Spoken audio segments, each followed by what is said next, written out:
Good evening, Imran sir.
Hello, Imran sir. Good evening.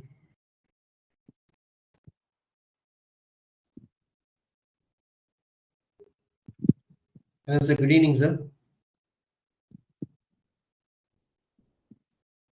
Hey, hello, good evening. Can you just check your screen sharing? We'll just check. I'm making you as a presenter. Yeah, give me a second. I'm not too familiar with this system. I've never used it before. Okay. Sure.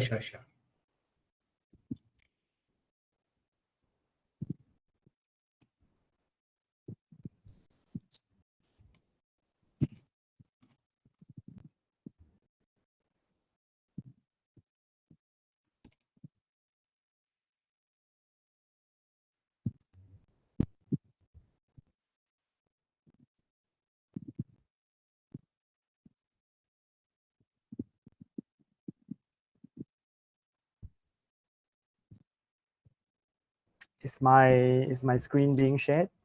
Yes. It is visible now. Okay.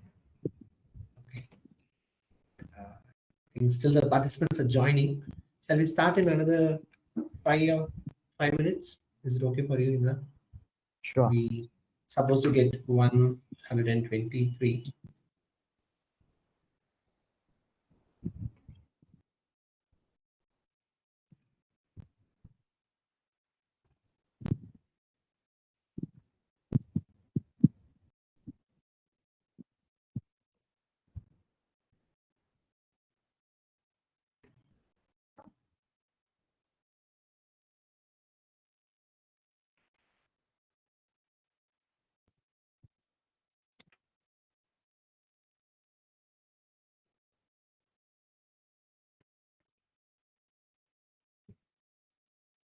I'm just gonna test because I'm gonna play a video.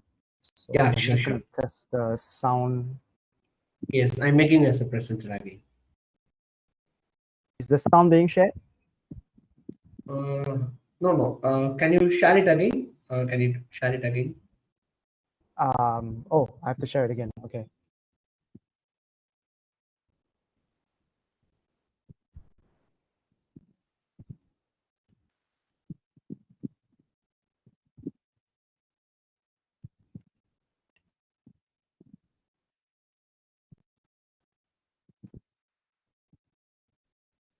Is the sound being shared? No, I think you have to turn on the audio while you share. Turn on the audio.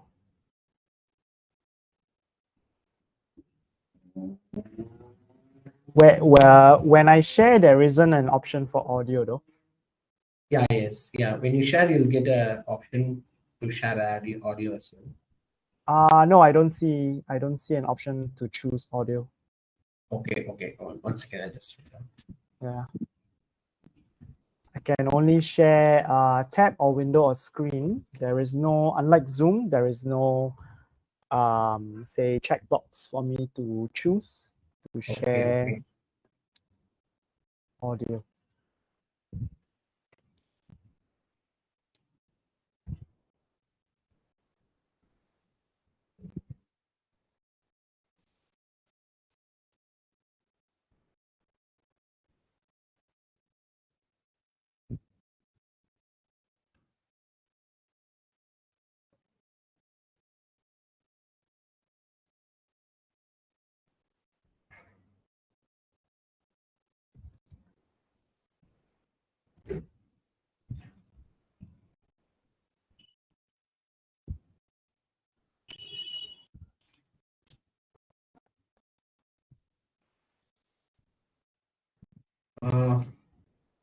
In your audio system, can you find microphone and speakers?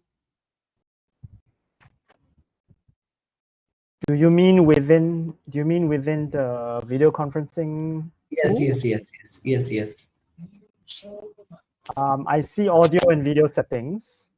Then Yeah. there's devices. But it doesn't really. The only Showing, options I have for audio type are whether it's computer audio or phone audio. are you getting the microphone and the speaker enabled? Below that, when you select computer audio, there should be Uh-huh. microphone, the speaker. So Speaker. It's just showing me that my speaker is my headphones. So okay, can you when you play, can you change it to the speaker of the system, and can you try playing it? so I change it to the speaker of the system. Let's see. Okay.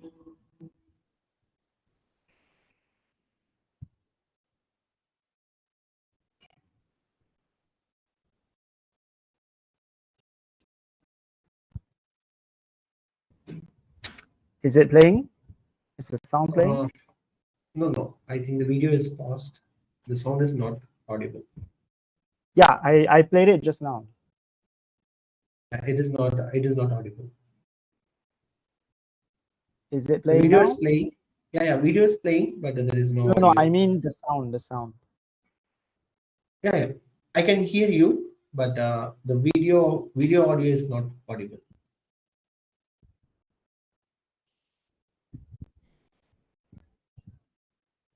So does the sound come from the video? No, it is not coming. It is not coming.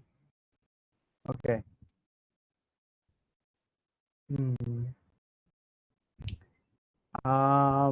Okay.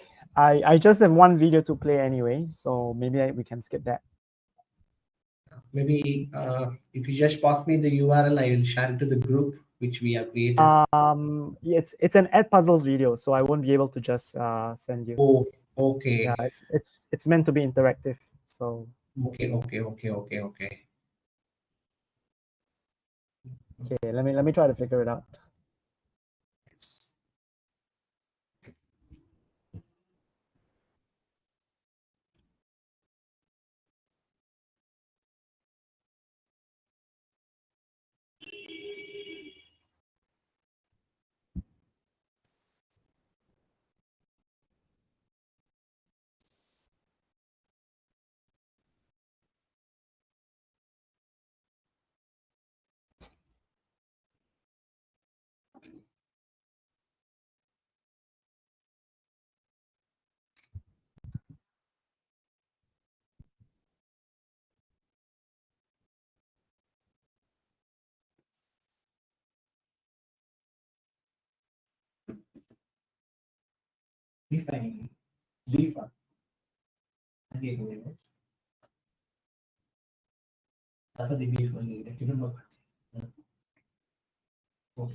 ப்ரைஸும் கம்மியாக தான்.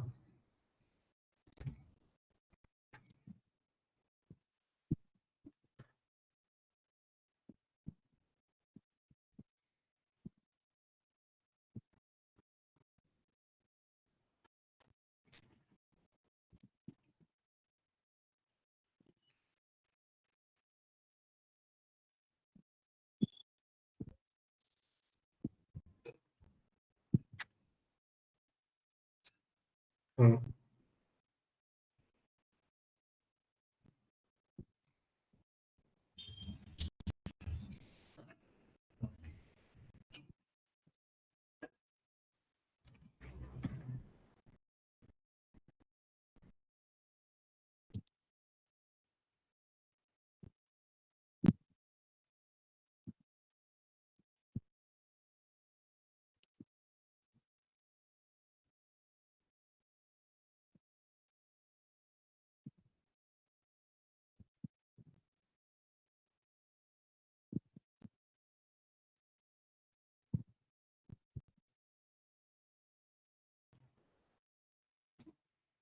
Everyone, shall we start? Yeah, I'm ready. Okay.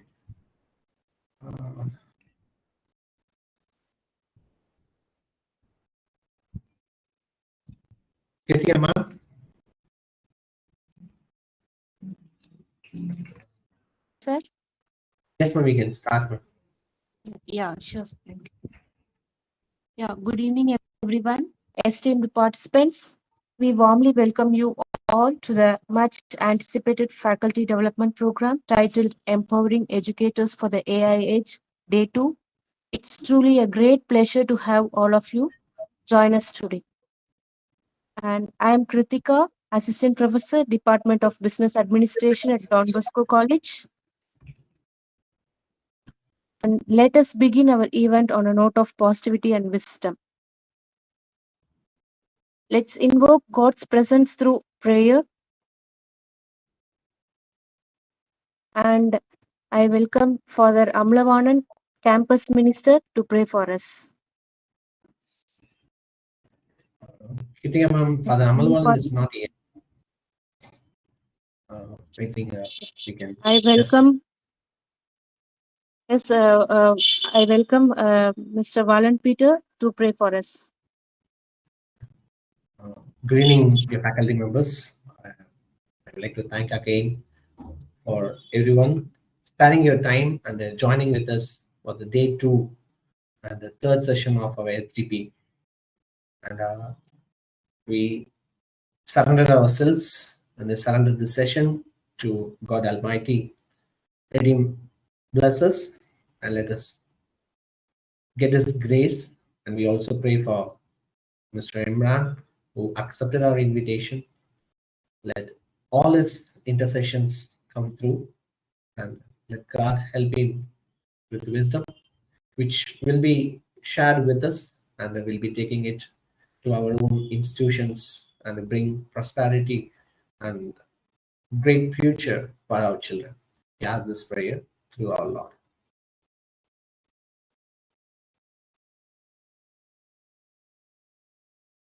Yeah, thank you, Mr. Valan Peter, for the enlightened words. As we delve into the realm of digital pedagogy and AI tools, we may continue to draw wisdom from such teachings. Now, we would like to formally start our event. To do so, I invite Mr. Valan Peter, Assistant Professor, Department of Business Administration at Don Bosco College, to deliver the welcome address. Welcome you, sir. Good evening, all. I'm immensely happy to welcome you all and introduce our resource person, Mr. Imran Hassan. As was exploring this edu puzzle more than 6 months, I have been trying different types of puzzles using YouTube videos. And maybe 2 months before, I was able to watch one of the sessions from Mr. Imran, and I was really taken up the way he handled the session, and that really put me to take up this particular session. And I immediately wrote to EduPuzzle team. I'm planning to have this particular session, and it was a wonderful conversation with Mr. Imran and as well as Ms. Happy. And when I sent the proposal to them, I was a little nervous and a little hesitated because how they are going to take it up and how we are going to proceed further. But these two personalities, Happy and Imran, really put it in a simplest way, and they understood what I expected out of him. And it was a continuous follow from them, and even the session was meticulously planned by Mr. Imran. And we are going to get into a very specific tool which we cannot avoid in our classrooms in coming years, because the visual appeal is very much important in learning aspects. You can also visit Mr. Imran's newsletters on his LinkedIn. He talks about how this video learning will be revolutionizing the teaching and the learning aspects. And I feel Mr. Imran is the best resource person we have for this session. And there are multiple ways we can also explore such pedagogies in our teaching, because we cannot omit our blackboard or green board structure, but we have to bring certain implementation or incorporation of few technology which will enable us as a good teachers, and as well as bring curiosity among students. And Imran spent more than a decade in digital learning sphere. He has done a very wonderful job as I gone through his profile, and he's very specific about this innovative pedagogy, assessment, and curriculum design. As AI taking up the entire world, we also have to re-look into our pedagogy, our assessment style, and curriculum. And these three things we have to focus on, and step by step we can evaluate among ourselves, and we can explore a lot. I'm sure Mr. Imran will be enlightening person for all of us. Thank you, Mr. Imran, for accepting for this session. I welcome you to take over the session. Thank you, Mr. Valan. Wow, that was very touching. I'm a bit at a loss for words. Hello, colleagues. Good evening. And the reason I say colleagues is because I was in the teaching profession for quite a long time, for 15 years. So rightfully or wrongfully, I do consider myself as still an educator. And the difference is that perhaps I am reaching out to schools and teachers in order to impact students instead of reaching out to students directly. At least that's what I tell myself, because I would like to believe that I'm still making a difference to the lives of students. The good news is, regardless of what I think, you are definitely doing that. So keep on doing the great job, colleagues. And I'm so glad that you are spending a couple of hours with me. I know it's in the evening, and I'm glad that you are choosing to further your skills and knowledge when it comes to all things teaching and learning. So a few weeks ago, I was contemplating buying shoes, because I started picking up running again after stopping for a few years. Yeah. And when I wanted to know, because obviously there's so many shoes out there, and when I wanted to know what shoes are the best, I didn't go on Google to find out, right? I didn't ask people I knew. What I did was I went to YouTube.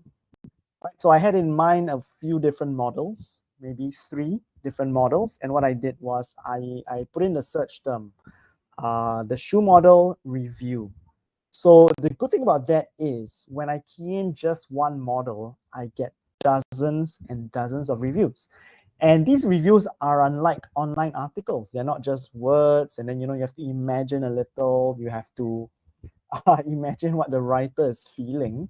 So for most of the YouTube video reviews, they are showing you exactly what it looks like. They are putting it on, they are running as they are describing what it feels like. So video has been for quite a long time the medium for us to learn from each other. And like it or not, our learners, they are already on that platform. So I'm glad you're here because probably you have already started using videos for your teaching and learning. Or if not, you are at the very least, you are contemplating using videos, maybe because you know that's where the learners are. And what you're doing is you're trying to go to where the learners are, which is absolutely awesome, because I think that should be the way, instead of entrenching ourselves in where we are or where we were 10, 15 years ago. We need to be where the learners are. Now, the thing about videos is, let's be realistic here. Sometimes when we get students to watch videos, everyone's happy, right? Educators are happy, students are happy because they get to switch off and they get to watch a video. The thing is, it doesn't really sit right if you do it all the time, knowing that learners are not actively learning. because when you give them a video, number one, you don't know the quality of the video, right? Number two, there might be a lot of fluff in the video. Number three, how do you know the students are actively learning? And number four, how through a video can you actively track their progress, right? So these are all questions, maybe they're swimming at the back of your mind whenever you are assigning videos to students for learning. So let's talk about Edpuzzle. So I'll get straight to the point. The few issues I mentioned just now, Edpuzzle will help you to mitigate, if not eliminate them. Okay? In a nutshell, I'm going to show you today, right? In the next couple of hours, I'm going to show you just three things. I'm going to show you how to get videos. I'm going to show you how to customize the videos. And number three, I'm going to show you how to use your videos to track your students' learning and progress. Now, I hope that you are well equipped to regard today's session or tonight's session as a hands-on session. Yeah, because if you're just listening and watching, there will not be much that you can pick up, right? So I hope a computer or a laptop is nearby. And if not, if you're watching this on your mobile phone or your tablet, I hope you can maybe walk a few steps to the nearest computer or the nearest laptop, fire it up. If you need to, join the meeting again, right? Or join the meeting with an additional device. I'm sure you can do that, right? And follow along as I walk you through all the good things about Edpuzzle, namely the three things: how to get videos, how to customize the videos, and how to use your videos to track learner progress. Okay, so as I'm talking, please get hold of a laptop. We are fully intending for this to be a hands-on session, not merely a passive lecture. Okay, so let's get to it. And I want to give you resources because even after tonight, I want you to be able to access everything that you are learning from tonight. So as you can see on the screen, there is a URL. Give me a second. I'm also going to paste this URL into the chat. Okay, so it is in the chat now. And my advice to you is to bookmark that, because everything we're going to do today is there, right? And anytime tomorrow, next week, next month, you need to refresh your memory regarding what you need to do. It is all there. At the same time, if you want to get in touch with me, that's my email address. And if there are any technical issues, right, the fastest way is to probably shoot an email to the support team, of which the email is also on the screen. You could also email me, but what I'm going to do is I'm also going to forward it to the support team, and that's our tech support team. So it might be a lot faster if you contact them right away. I see a raised hand from Vrinda Rajan. Yeah, is there a question, Vrinda?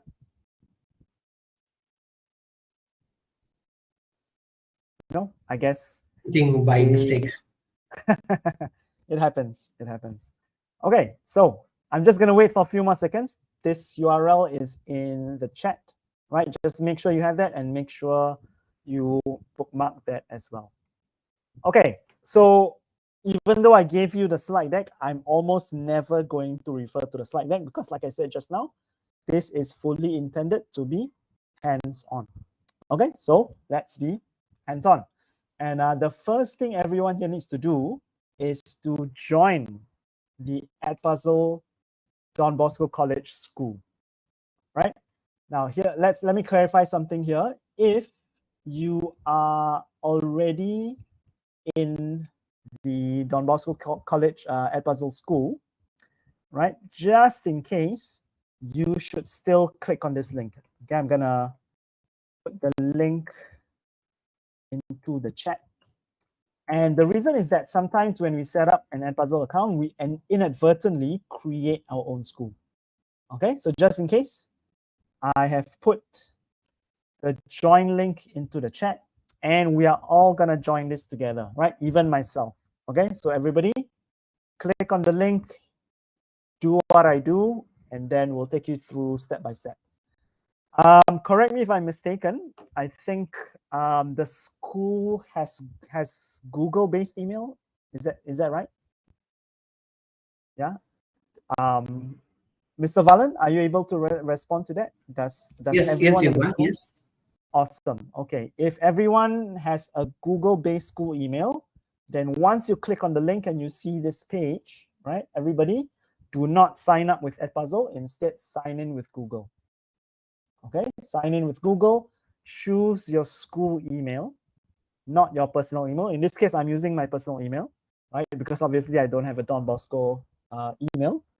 And once you have signed in using your email, your Google-based school email, do not key in a password. As you can see here, the password, okay, let me just increase the magnification, right? So it's easier for you. So the password here is optional. Do not do that because every time you sign in from now, you will use the sign in with Google button instead. Okay. All you need to do is go straight to I agree. Obviously, if you want to read the terms of service and privacy policy, you can click on it over here, right? I trust everyone will do that later. Yeah. And after you've clicked that checkbox, you will create a new account. Okay, so I'm just going to pause here, take a breather, make sure everyone is on the same page. We're not done yet. There's still just a couple of steps to do, right? So just make sure you are able to join this smoothly. There seems to be another question. So Prapti, do you have a question? You raised your hand. No, I guess it's another accidental click. Okay, I'm gonna proceed, but more slowly, okay, just to be sure that more people are at the same pace, more or less. Now, here you're being asked for some details, right? Just put them in. What grade level do you teach? And what subject you teach. If you teach more than one grade level and or subject, then you can add more in the link below. Okay. And once you're done, you click on the blue Start Teaching button over here. There's just one more step, just one final step, right? But I'm going to pause here just to make sure that most people are with me. Okay, so pretty straightforward. Click on the link. Sign in with Google. Do not create a password. Put in your grade level and subject details, and then click on Start Teaching. Okay, I'm just gonna wait here because I find this is the part, you know, the crux where if people don't get to join here, then probably they will not ever join. So I would really like everyone to join in and make sure you're on this journey together with your colleagues.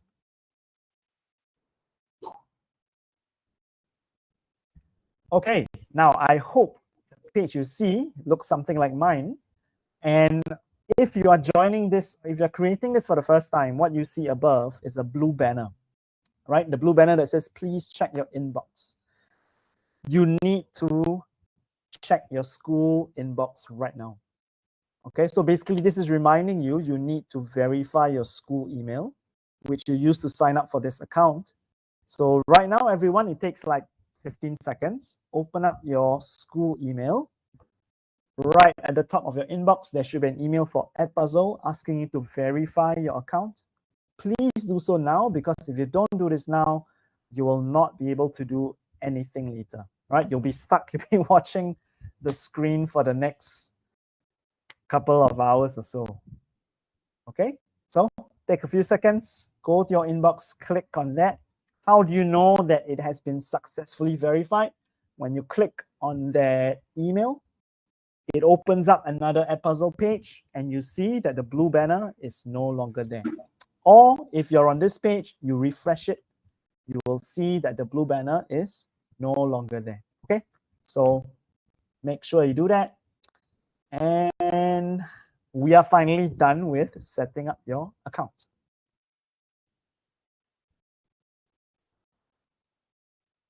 Okay, but again, I'll just wait for a bit just to be sure that everyone is with me.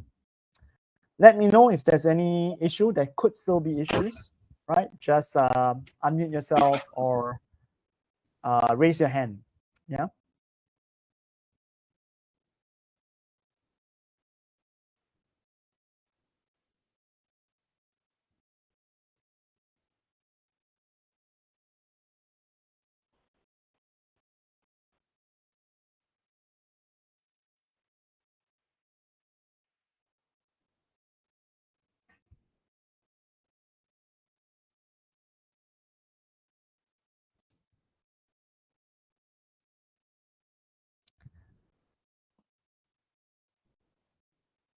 Okay, some people are saying forgot password. I'm not sure what that means, because you are not supposed to put in a password anyway, right? So I'm not sure what that forgot password option is. So if the person could clarify what they mean by forgot password option, then I'll be glad to help you out. Imran, they are asking about the password option you were mentioning, right, at the beginning. Oh, I said, yeah, don't fill that in. Just leave it empty, right? What I said was leave it empty, because from here on, since you are linking your Edpuzzle account to your Google-based school email, from here on you are signing in with Google only. There is no need to put a password. Okay, so just leave that blank. Right, let's get going. Now, I'm going to show you 3 different ways that you can get videos, because you need to know where to start. Not all of us are content creators. Not all of us are able to make good videos, right? So we stand on the shoulders of giants. We look for others who have created great videos for us to use. So there are 3 ways to do this. Okay, I'm going to show you source number 1. Now, this is the Edpuzzle homepage, and I'm going to introduce you to a cheeseburger. The cheeseburger, right, is that icon to the left of the Edpuzzle logo right at the very top, right? See the 3 lines, and you see why I call it a cheeseburger. And the first button when you click on a cheeseburger, right, it opens up a menu. And the first button on the menu is Discover, right? So this Discover page is where you can get videos shared by other teachers. Now, think of a topic that you are teaching right now, or you taught most recently. For example, let's say I am teaching, or I recently taught polynomials in mathematics, right? So when I key that in, I see a lot of search results. So everyone go ahead, just think of a recent topic that you taught, key that in, and take a look at the kind of videos that you get. I'm going to help you kind of narrow it down, because it's a bit overwhelming when there's so many videos, right?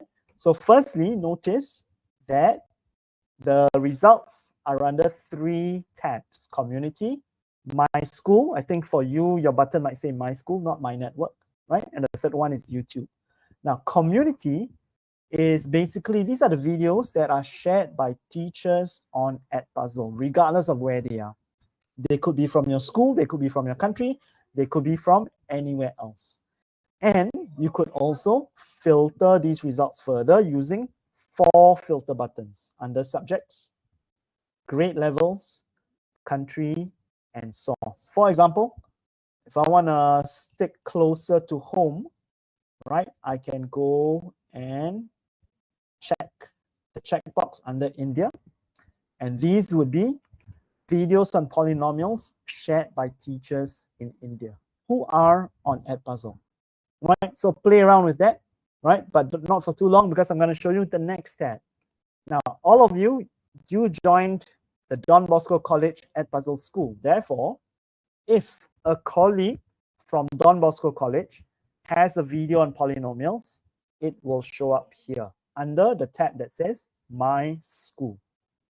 Okay, so it just so happens that my colleagues in Edpuzzle, I don't know why, but some of them have videos on polynomials, as you can see. Okay, and we're still not done, because if you click on YouTube, these are the videos on YouTube. Not necessarily shared by other teachers, but they are on youtube.com. And when you click on the YouTube tab, you see there are some popular channels which can help you filter these results even more. You can search on Khan Academy, TED Talks, Crash Course, and so on. These are the more popular YouTube channels. Okay, So all of this is only source number 1. Basically, the Discover page allows you to access videos shared by other teachers or other people on YouTube. Okay, now don't worry about how to use these videos. I'm going to show you how to copy these videos over for your own use later on. We are still talking about the sources only. Okay, any point of time, please let me know if you have questions. Now let's talk about source number 2. So for source number 2, you need to download a Chrome extension. I hope most, if not all of you, are using Chrome for your browser, because this will work only on Chrome and not on Microsoft Edge or Safari and all that, right? So just in case you're not using Chrome, maybe you can open up a Chrome tab, right? And once again, I'm gonna put the link into the chat. So what this is, it is the download link for the Edpuzzle Chrome extension, because this extension allows you to record a screen recording. Whatever is on your screen, you will be able to record it and use it for an Edpuzzle video lesson, right? So see the link in the chat, click on it, download it, and install it right now, right? I'm gonna wait a minute. After most people have installed it, I'm gonna show you how we can use this to record the screen.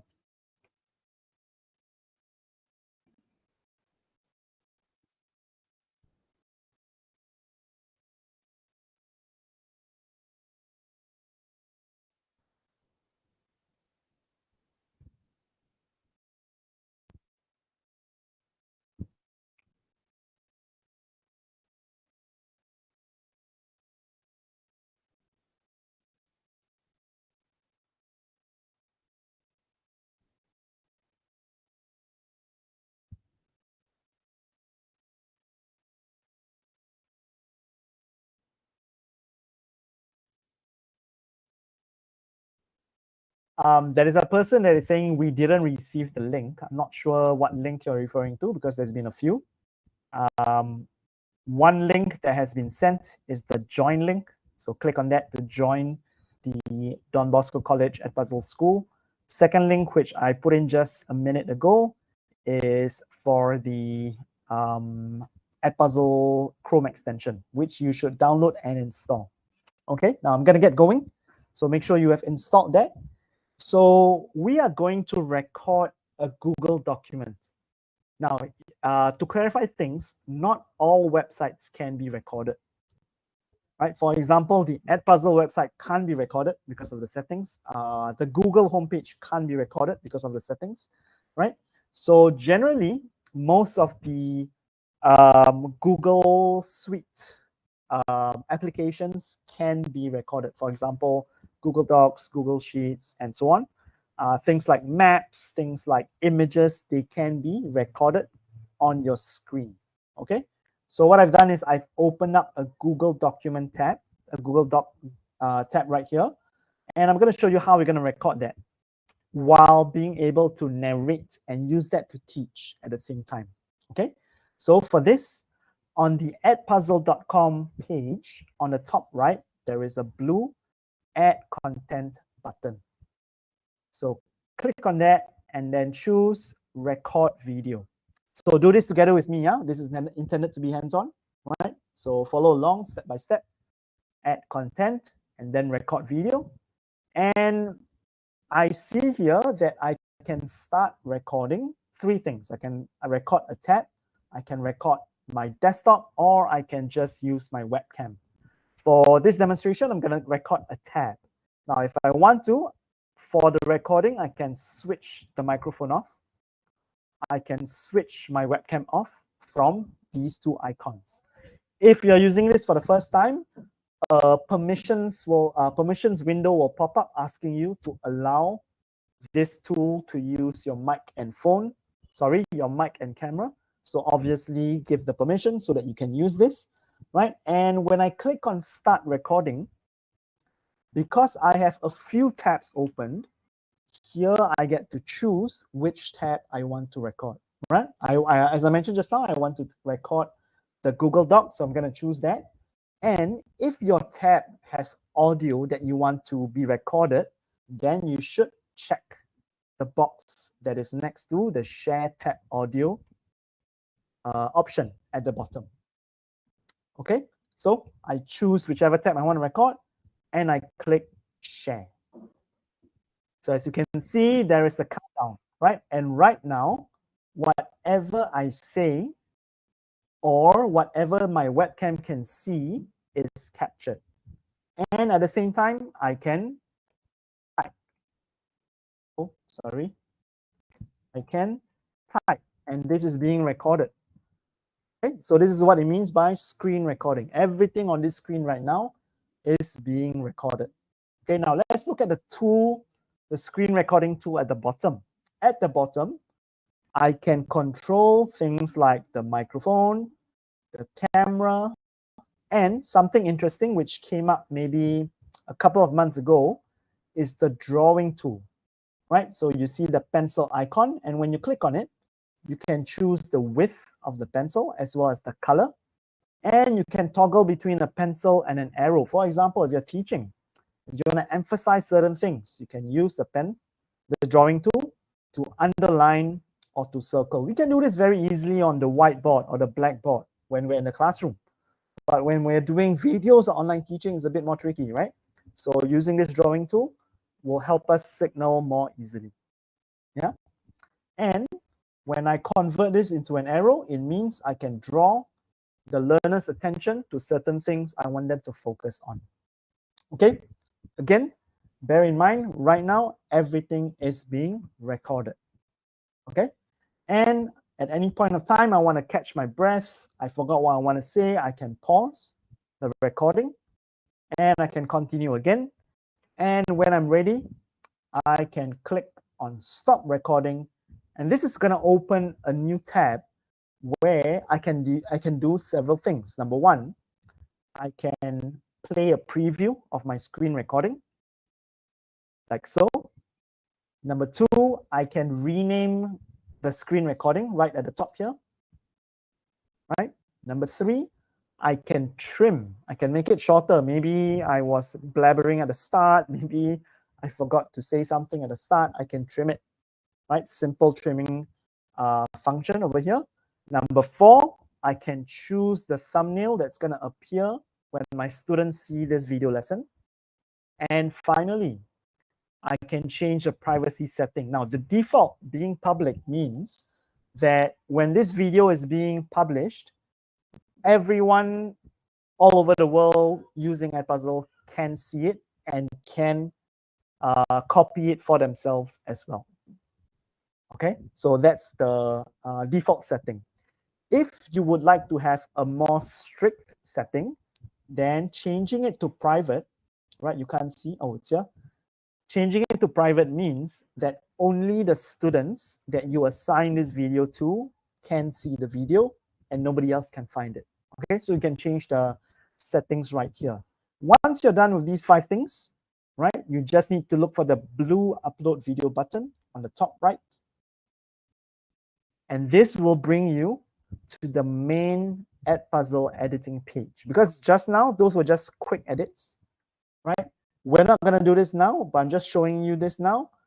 You are still able to edit this in more detail, and we're going to do all of that later. Okay, so we're not going to do it now. I just wanted to show you, guess what?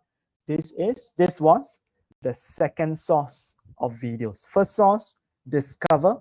Second source, screen recordings. Okay, we still have one more source, right? And maybe some of us are content creators after all. Now, I wouldn't call myself a content creator. When I was teaching, all I did for my Edpuzzle videos was to use my iPad, right? And use like a whiteboard tool and just write and talk, right? So that I used to teach chemistry, and that's all I did. And my videos were 4 minutes long, 5 minutes long. So I was able to do it every other day because videos were short, videos were simple. With the iPad, it was easy to create. There was nothing fancy, no effects, no fancy music and transitions.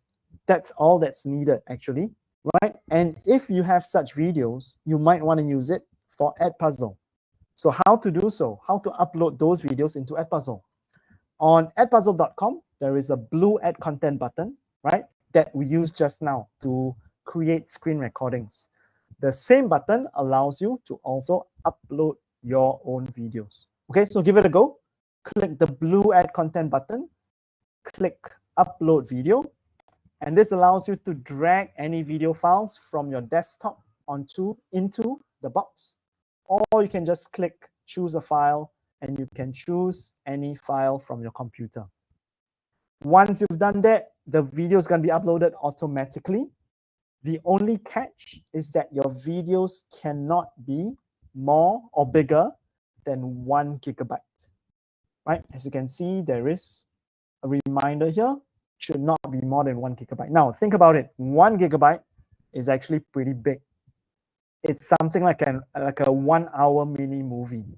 Okay, you probably shouldn't be uploading 1 hour videos anyway, because our attention, I'm talking about us adults, our attention drops off, right? When we're watching long videos. What more your learners? Okay, so try to see whether you can cut the videos shorter, right? And then upload them. Okay, so let's recap the 3 sources of videos. Number 1, Discover over here. Discover. Number 2, screen recording, which is in the Edpuzzle Chrome extension. And finally, if you have your own videos, you can use your own videos. Okay. Now, here's the thing. So remember, just now I mentioned there are some issues, right? How to get good videos. This is how you can get good videos. That's issue number 1. Issue number 2 is when you get good videos, it doesn't mean that they are necessarily good for your students yet. Because what if you found a good video and it's 20 minutes long, but actually the part that you want to use is only 5 minutes long, right? That's one mini problem. Another problem is when the students are watching the video, how do you know that they're learning anything, right? Maybe, I mean, I do this sometimes. When I'm watching something, I check my phone, right? I open another tab and I surf something else. So how do you know your learners are not doing that? Okay. So what we can do is we can customize our videos, right? So before we customize our videos, we first need to find a video. So everyone, this is what I want you to do. Find a video either from the Discover page, which is what you see here, or, oh, sorry, actually that's the only option. I don't want you to do a screen recording now because it's going to take too long. I don't want you to upload your own video either because it might take too long depending on the size of the video. So everybody, go to the Discover page again, cheeseburger, yeah, and then Discover. Put in your search term at the top, whatever it may be, right? So let's try again. Let's try something else. Let's try thermodynamics. Okay, take a look at the search results. Find one that you like. Just maybe it's a colorful picture, it's an interesting thumbnail, right? Doesn't really matter. We're just practicing here. Now, what you need to do is look for the checkbox under that video thumbnail, right? Click on it. Okay, so I'm going to show you again. All the video thumbnails, they have a checkbox underneath them. Click on it. And then when you click on it, you realize at the bottom, there is a menu that appears. And one of the options is copy. So everyone click copy. Okay, so let's do that again. I'm going to show you again. Let's scroll further down. Click, check the box. Right? Oh, sorry, I checked more than one. Let me uncheck this. Right? Check the box and click copy. Okay, so everyone, go ahead, do it now. I'm gonna copy another one to show you the editing functions later on. Right? So click the checkbox underneath the video and click on copy. Now I'm going to show you where all your videos end up in. Right? So remember there were 3 sources, right? Discover, screen recording, and uploading your own videos. So when you upload your own videos, when you make screen recordings, or when you make copies of videos from Discover, they all end up in one place. right? And that place is called the My Content folder. Okay, where is it? Cheeseburger.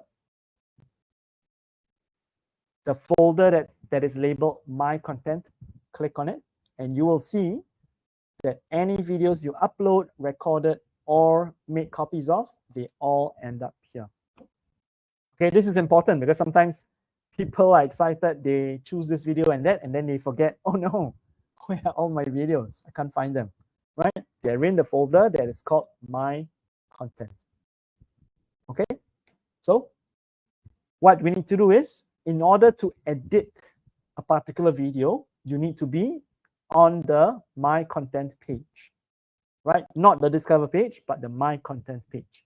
So choose the video that you want to edit. And then once again, a menu appears below. And this time round, you click Edit. Okay, so I'm going to show you again. Choose the video, and then you click Edit from the bar that appears below. So go ahead and do that. And you will see that once we click on Edit, we are taken to a different page. This is the video events page, or the editing page. Okay, and we're going to customize our videos from here. I'm just going to wait for a second here. Just to be sure. Sorry to interrupt. Mr. Jeffin would like to repeat the process of copying. Repeat the process of copying. Sure, sure. Okay, let's go back to.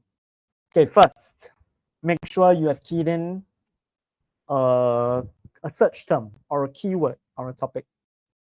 Yeah, so for example, let's say history of Fiji.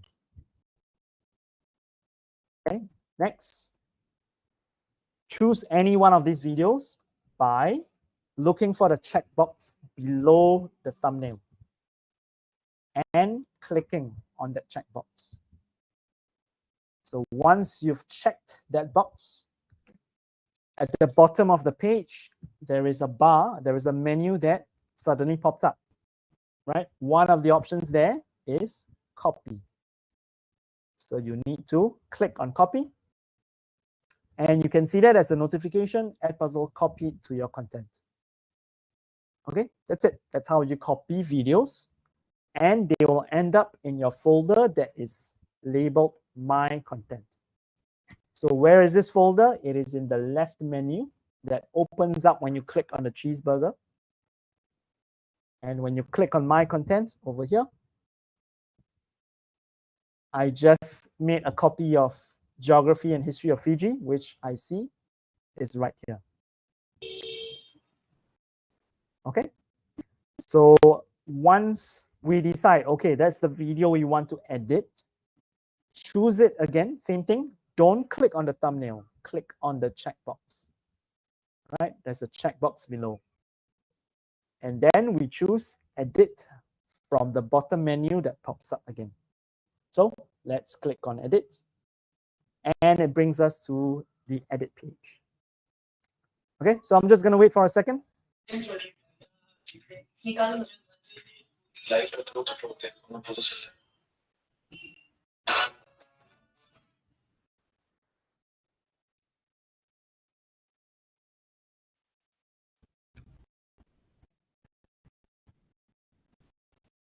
Right, so let's start talking about how we can customize our videos. There are three ways, there are three things that we can do. We can make the video shorter, we can add a voiceover, and we can embed questions. The last one is my favorite, but because it's my favorite, we're gonna leave it until last. Okay, so first, why cut a video? Shorter videos almost guarantee engagement, right? So no matter how old your learners are, try not to make your videos longer than 10 minutes. If you have a very long video and you insist on wanting to use that video, then cut it up, right? Chop it up into a few videos, not one 30-minute video. Okay, if you have one video and you think you can afford to just stick with it, this is how you can use Edpuzzle to trim it. Okay, so first things first, at the bottom, at the top, there are three tabs, yeah? Cut, voiceover, and questions. These are the three things that we can use to edit the video. So make sure you're at cut. So there's a blue bar below, right? And I'm going to show you how you can first trim the beginning and also the end. So grab the white vertical stripe. As you can see here, there's a white vertical stripe. Grab it using your pointer and drag it to the point where you want the video to start. Now, obviously, if you don't know what this video is about, you might have to watch it first. So to watch it, there's a black play button just below the video. Okay, but if you're sure you know exactly where you want to make a cut, then you can just grab. Again, I'm going to show how to cut the last part of the video. You can just grab the white vertical stripe and just drag it to the time or the point where you want the video to end. Okay, now that's pretty straightforward, but you can also do this for any point of the video, even the middle. Okay, so I'm going to show you how to do it. See this black ball right over here? I can move it around. Right, I can move it around the timeline and the video will scroll back and forth, right? So I can place this black ball at any point along the timeline, and I can click on the button that says Add Cut. Okay, so I'm going to show you Add Cut, and as you can see, the blue timeline has been cut at where the black ball is. Okay, I'm going to show you again. Let's make another cut. So I drag the black ball across, leave it there, and I add another cut. Now it's been split into 3. Because maybe I had determined earlier, I don't want the middle portion, and that is the segment I want to remove. Okay, so as you can see, the middle portion also has vertical white stripes. So grab hold of either end of that middle segment and drag it across to the other side and let go. Once you see the trash can, the rubbish bin. Okay, I'm going to show that again. No worries. Right, let's say I want to make a cut here. I grab the black ball, I move it across. I click Add Cut. So I've made another cut here, as you can see. And I'm going to make another cut here. Okay, so I don't want this middle portion. So I grab either of the vertical white stripes, drag it across, and I let go once I see the rubbish bin appear. And you can see it is gone. Okay, so try it out right now. Try to make at least 1 or 2 cuts, right? And when you've made a cut, what is being shown here is that the portions which have been removed are in gray, and the portions that remain are in blue. And if you want to preview how your new video looks like after all the removals, you can get the black ball, push it all the way to the beginning, right? As you can see, it kind of defaults to the first part of the first blue segment. And then you can click on play to see how your new video is. If you want to make adjustments, right, you decide, oh, I kind of made a wrong cut. No worries, because there are 2 buttons here. One is undo, which undoes your most recent step. And the other one is reset, which resets your whole video, restores your whole video. Okay? So everyone take a minute. Make sure you are able to remove at least 1 segment to make your video shorter. So give it a go.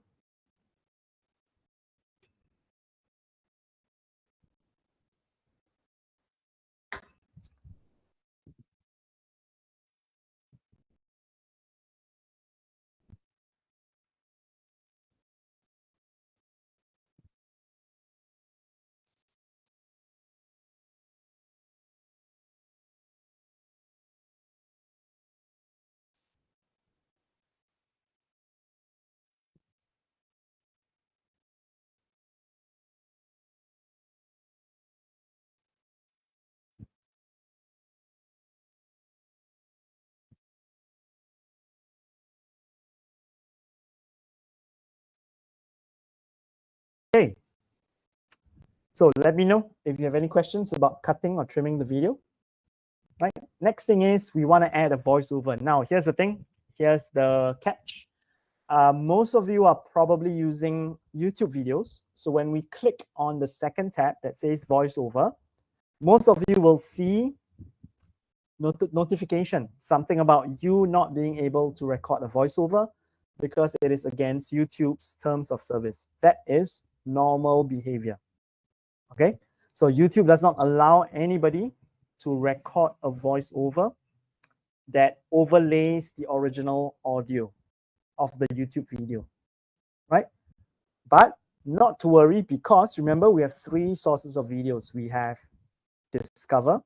Some of them in Discover are YouTube videos, some are not, right? We have screen recordings, which are definitely not YouTube videos. And we also have your own uploaded video. So as long as you're using a video that is not from YouTube, you will be able to add a voiceover. And why might we want to add voiceovers? Reason number 1, maybe you're making your own recording and you made a mistake, right? A voiceover can help to explain to learners, oh, this is an error and rightfully it should be something else, right? Number 2, you can also use voiceovers for emphasis. Maybe you want to reiterate certain concepts or certain points, right? So these are the 2 main reasons. And to do so, what we can do is we can decide where we want to put the voiceover. And we can do this by dragging the black ball across the timeline, right? And letting it stop at wherever we want to add the voiceover. So again, I'm going to show you. There is this black ball on the timeline below the video. I can drag it anywhere I want, right? And that is where my voiceover is going to be. Of course, if you would like to, you can also play the video just to be sure that you are at the exact second where you want the voiceover to be. Okay, now let's say we want our voiceover to be here. So click on the red start recording button. Imran, can I interrupt you? There are 2 questions. One from Dr. Sangeeta. What are the water droplet-like symbols above the blue horizontal bar? Those are questions which I have not gone through yet. Those are embedded questions. Okay, and the next question, can you please repeat how to remove the portion from the middle of the video from Mr. Pragit Dikst? Okay, right, so we have to go back. Okay, so let's go back. Okay, so let's do it again, yeah? So drag the black ball anywhere where you want to make a cut, right? Let's say I want to make a cut here. I click on add cut. Okay, so there this used to be one longer section, right? Now it's being cut into 2 smaller sections. Okay, so let's say I want to remove this smaller section between the 2, the smaller one. Okay, and what I want to do is I want to use my pointer, click on the white vertical line. That's what I mean when I say grab it, right? Click on the white vertical line, and then I need to drag it across, right? Don't let go. Yeah, when you click on it, right, drag it across to the other side, and then you let go. When you see, can you see there is a red trash can? Okay, now you're gonna see a notification pop up because this segment that I'm deleting contains an embedded question. So Edpuzzle will ask me, do you really want to delete this? Because there is a question. I'm just gonna say yes. Okay, so don't worry about the question. And the previous question was, what are those black dots? These are embedded questions, which we haven't gone through yet. That's the 3rd thing that we can do to edit the video. Okay, but we'll get to that later. Anyway, when I let go, as you can see, there is a pop-up which is warning me, are you sure you want to delete this? There is an embedded question. So I will say yes. Okay, it's just like reminding you, hey, there's an embedded question here. Are you sure you want to remove this? Because it means removing the embedded question as well. Okay, so that's it. Is that okay? Or, okay, I can't tell who asked it, but let me know if that's not okay. Let me know if you would like for me to show it again. Oh, I think it's Prapti. Yeah. So let me know if that was okay, but please try it out to be sure whether you are able to do it.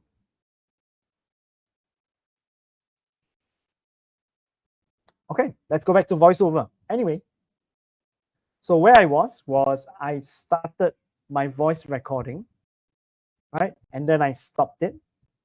Okay, and you can see here, there is like a play toolbar, like an audio toolbar. If I want to preview my audio recording, I can click on play, or I can trash it all together. Okay, if I want to know what the video combined with the recording is like, all I need to do is to make sure my black ball is, you see over here, let me just point out over here, there is now a yellow ball. That yellow segment is telling me that that is where my audio recording is. So if I want to see how it looks like, or what it sounds like combined with the video, just make sure my black ball is there, right? And then I'm going to play it, right? And when it gets to the yellow segment, my audio recording is going to play. Okay, that's it for audio recording. Only for videos which are not YouTube videos. Okay. Now, finally, right, some of you were wondering, and indeed one of you asked me, what are those black balls, right? Those black balls are questions. So let's take a look at how we can embed questions. Now, this is the thing that attracted me to Edpuzzle when I was a teacher. I was using Edpuzzle since 2016, 2017, right? And what really got me over was that this had the ability to ask students questions during the video. They're watching the video, and then at the time determined by the teacher, the video will automatically pause. And a question pops up. The student has to answer it before the video will continue playing. And guess what? After that, the teacher gets to look at the response, gets to see who has answered the questions, whether they have answered it correctly, is able to leave feedback. So all of that, I hope this is making you excited, because this is the kind of thing that teachers want. They want engagement. They want active learning, and not just passive consumption of any learning material, including videos. Okay, so this is the good stuff. Yeah, so make sure you are joining in. Now, same thing. I need to determine where's a good spot to put the questions in.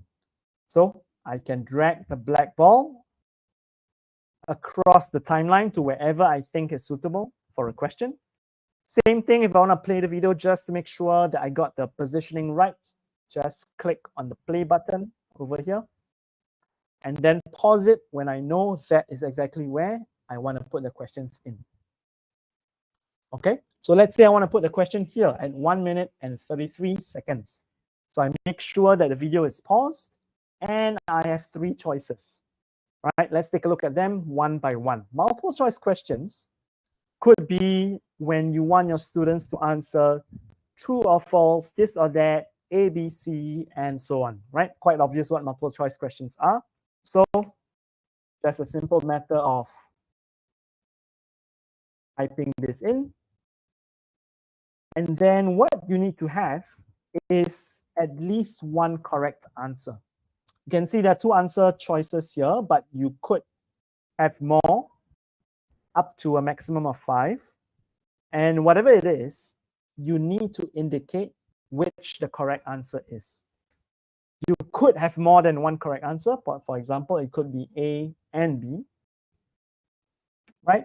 And the reason you need to indicate the correct answer or answers is because multiple choice questions are auto-graded, which means that as soon as students submit their answer, they know whether they got it correct or not. Okay, so put in a question, click the blue save button at the bottom. This allows you to preview the question and to edit it using the pencil icon. or to trash it altogether, or to move the black ball around if you think the positioning is not right, right? As you can see, these balls at the bottom, they are the questions. So I can move them around if I want to. Right, once I'm happy with that, I click on continue.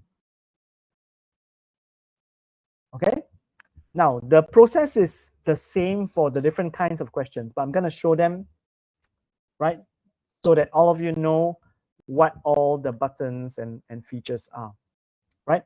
So again, I'm going to drag the black ball across. I'm going to find a suitable spot for an open-ended question.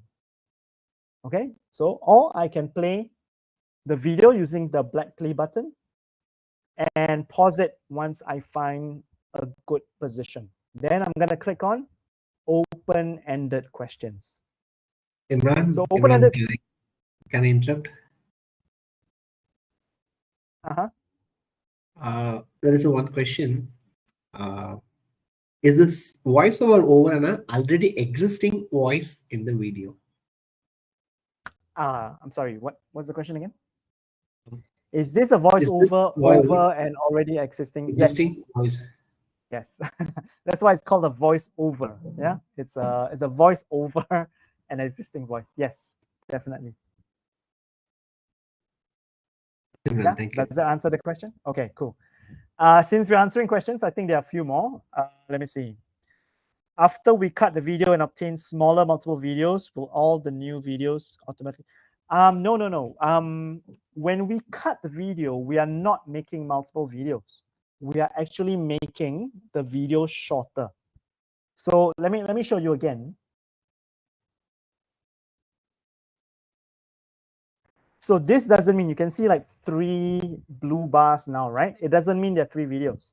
It means that this video will play as if it is only those 3 shorter blue bars combined, right? Without any pauses, right? The new video is represented by the color blue. Okay, it doesn't mean that you're cutting this into 3 different videos. So the answer to that question is no, you don't have any new videos. You still have this video, which is a shorter video compared to your original video. Okay, so if you're wondering, does it mean that my original video is no longer there? Yes, it means that this overrides or overwrites your original video. So if you don't want to use your original video, then you can make a copy of that video, right? And edit the copy instead. So you have 2 copies, one to keep, right, for safekeeping or whatever, and then the other one for editing and assigning if you want to. Okay, so let's go back to the questions. Okay, where was I? Open-ended questions. Yeah, so I said I was saying open-ended questions are for when you want your students to think a bit more deeply, right? Obviously, it's open-ended. There isn't an objective answer, not necessarily. Okay, so I like to ask things like, what is difficult so far? This is a really great question.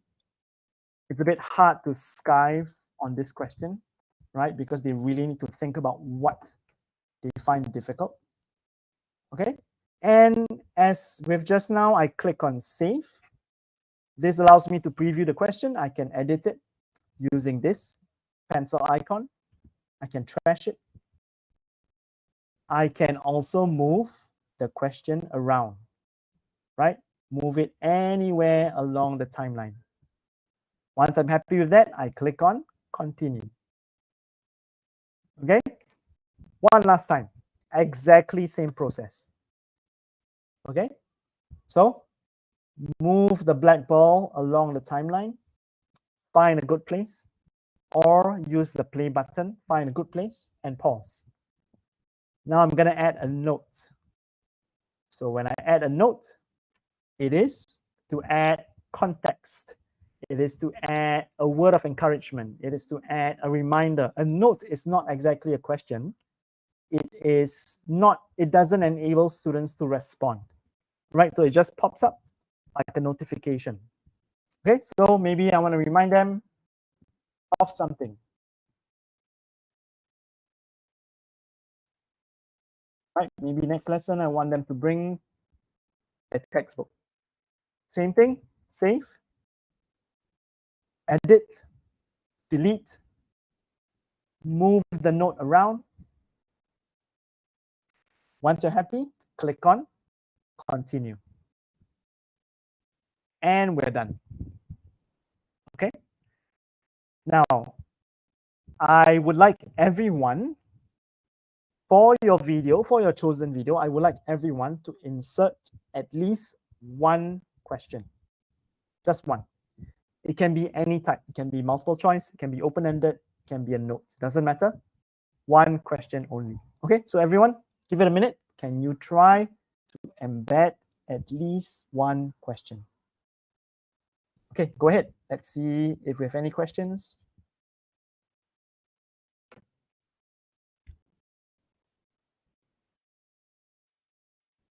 Can we merge different portions from two different videos? Short answer is no, you can't. Right, so you're not able, as you can see, we could only choose one video at a time and edit one video at a time. So if you want to merge two different videos, you would have to merge it using an external tool. Something like iMovie, yeah, something as simple as that. Just put in two videos, merge it, and then you upload it onto Edpuzzle. So Edpuzzle doesn't allow merging of two or more videos for you to assign that combined video.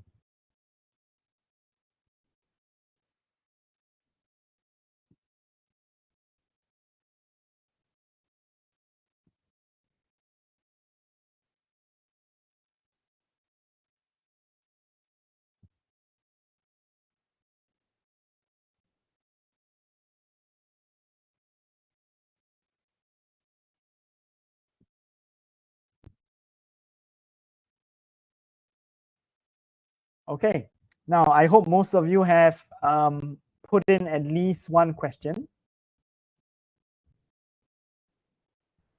And once you've put one question in, I want you to look for the blue finish button on the top right. All right, there is a blue finish button on the top right.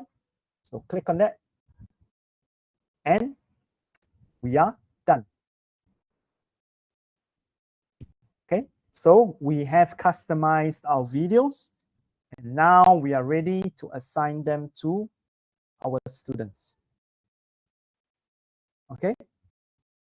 I understand that some of you are, depending on your academic departments, I think, some of you are using Google Classroom for your LMS. Some of you are using Moodle for your LMS.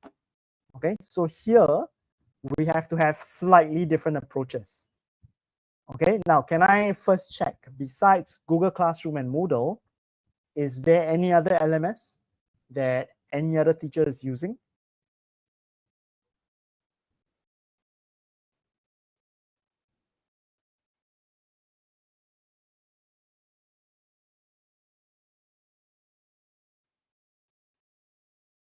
Okay, while we are waiting for the response, there is another question. What if we want to delete the voiceover or the question? Right, so remember I showed you that when we previewed the question, there was a trash can. Yeah, so let's go back to the edit page, right? So when we click finish, we ended up here, right? So as you can see, the edit button is still there, right? So we can still edit anything in the video, right? Let's click on it. Okay, so these are the questions, right? So I want to remove one or two questions. I just click on the question ball and I see I can delete it here, right? So I can delete it, no problem, it's gone. Okay, let's say I want to delete the voiceover. So I go to the voiceover page. See the voiceover toolbar, the audio toolbar is here. I want to delete it. It's gone. Okay, that trash can is always there. It has always been there. So you can go back anytime and you can remove it if you want. Okay.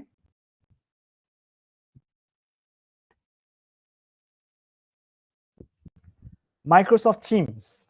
Wow, so we have 3 LMSs. Okay, how shall we do this? Because I don't think I'm able to cater to all 3 LMSs. So what I can do is this. Give me a second. Right, okay, let's do this, okay? So what I'm gonna do is I'm gonna show Google Classroom. Okay, I'm gonna show Google Classroom live. So that's one group of educators. For the educators using Moodle, I'm gonna send you a playlist. The playlist consists of videos, just a few videos, and the total length, okay? The total duration is 13 minutes, 1-3. Okay, 1-3, 13 minutes. So while I am showing Google Classroom, the educators who are using Moodle, right, spend about 13 minutes, because I'm going to spend about 15 minutes anyway on Google Classroom, right? So spend 13 minutes looking through that. And the reason I can't show you Moodle live on mine is because for Moodle, we need the college IT team to do the integration. So what I can do is I can coordinate with Mr. Valen, right?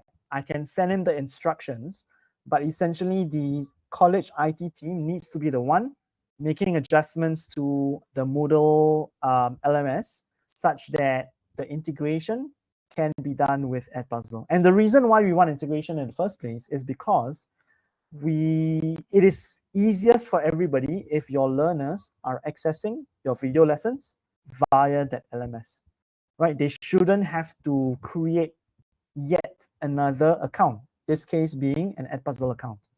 So what it means is when you assign the video lesson, if they're on Google Classroom, they just click on the link in Google Classroom. Same thing for Moodle, same thing for Microsoft Teams. Okay, but for Moodle, I can't do it now because the school's IT team needs to be the one doing it. Okay, so sometime tomorrow, next week, I will send instructions to Mr. Valen regarding this. Now, for Microsoft Teams, okay, so this one just popped up, right? So it's impossible for me to also show Microsoft Teams on top of Google Classroom, okay? So what I'm gonna do is I'm gonna point you, I'm gonna send you a link to the support page that shows you how to assign lessons via Microsoft Teams. Now, we don't have a video playlist for Microsoft Teams yet. Yeah, so don't think that I'm favoring Moodle and not you guys, okay? So we don't have a video playlist for Teams, but we do have a support page that shows you step by step exactly what you need to do. Okay, so give me a second. So first thing, I'm gonna send the Moodle people a short playlist. I promise it is short. It is a total duration of 13 minutes. Okay, give me a second. Okay, Moodle folks. So the Moodle folks, if once you get the playlist, go ahead, right? Probably you should watch it like on a different device, maybe on your smartphone, right? Because I'm going to continue talking. So it's going to be like 2 voices at the same time, right? I'm going to continue teaching the Google Classroom people. Okay, so I suggest try to get hold of this playlist on your smartphone, right? And spend the next 13 minutes or so just watching that and see whether you're able to follow that step by step for your Moodle. Chances are you can't yet, honestly, because there needs to be some setting up to do by the school's IT team. Okay, but just have a look so that you are familiarized with the process. Okay, give me a second. Let me now send the support page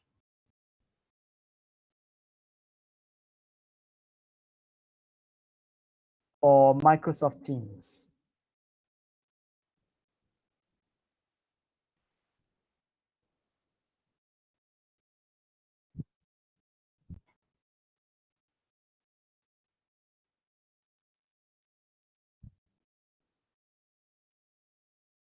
Okay, Teams coming right up. Right. Sorry that we don't have a video right now or a playlist right now, but this is what we have. Okay, so you can see in the link for the Moodle people and the Teams people, have a look at that, right? Try to see whether it makes sense. And I'll see you guys back here in 15 minutes, yeah?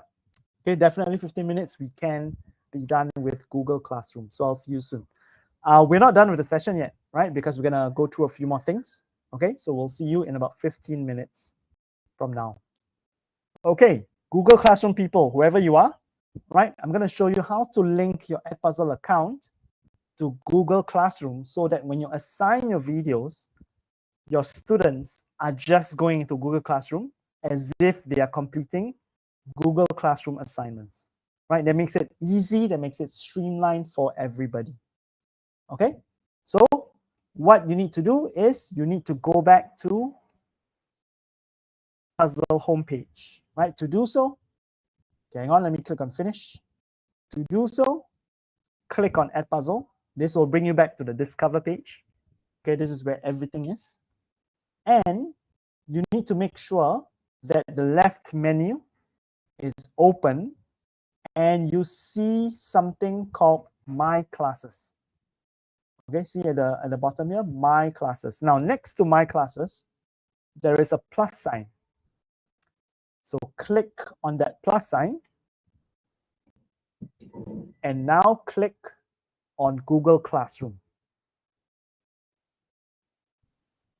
Okay, click on plus and click on Google Classroom. Right? So if you already have classes in Google Classroom, they will show up here and you will be asked to select the ones you want to import. Right? Now, you might be worried you are assigning this to an actual class of yours. It's okay. Later, we can go into Google Classroom and we can delete it, right? So I want you to actually try it now. Okay? So choose one or more. You can choose one or more at the same time. And when you choose a Google Classroom class, you'll be asked for the grade level and the subject, right? So just complete that. And if you have you want to link more than one class, no problem. Do the same thing for all the classes you want to import. And then you click on Import Class, just like so.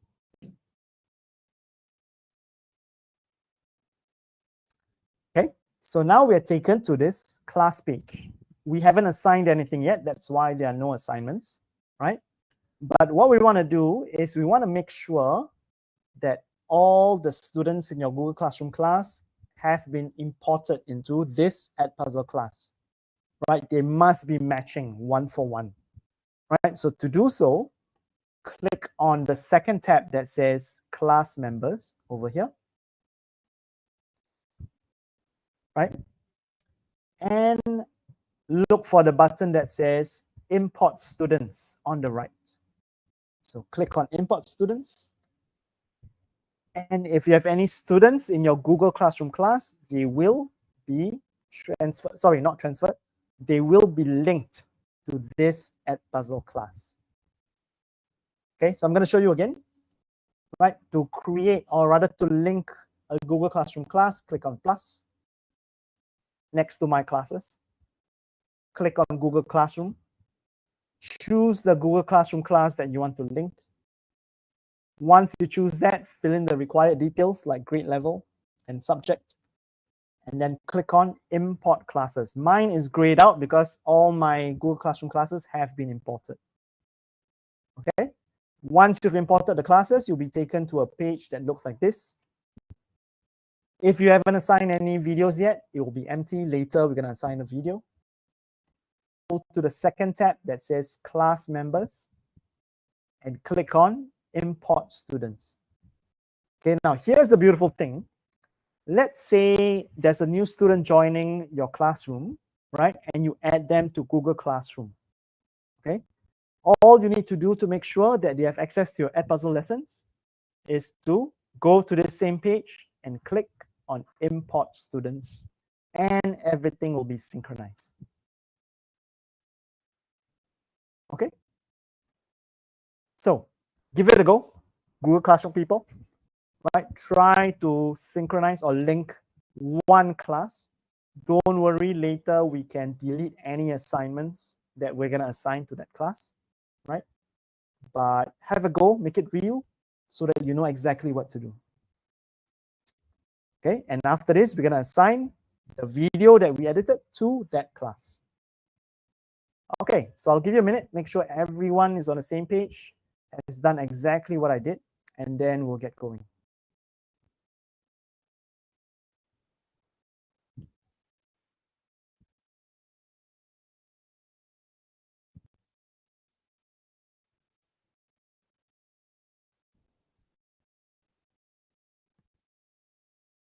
Okay, now let's assign the video that we edited just now. Remember where it is? Remember where all your videos are?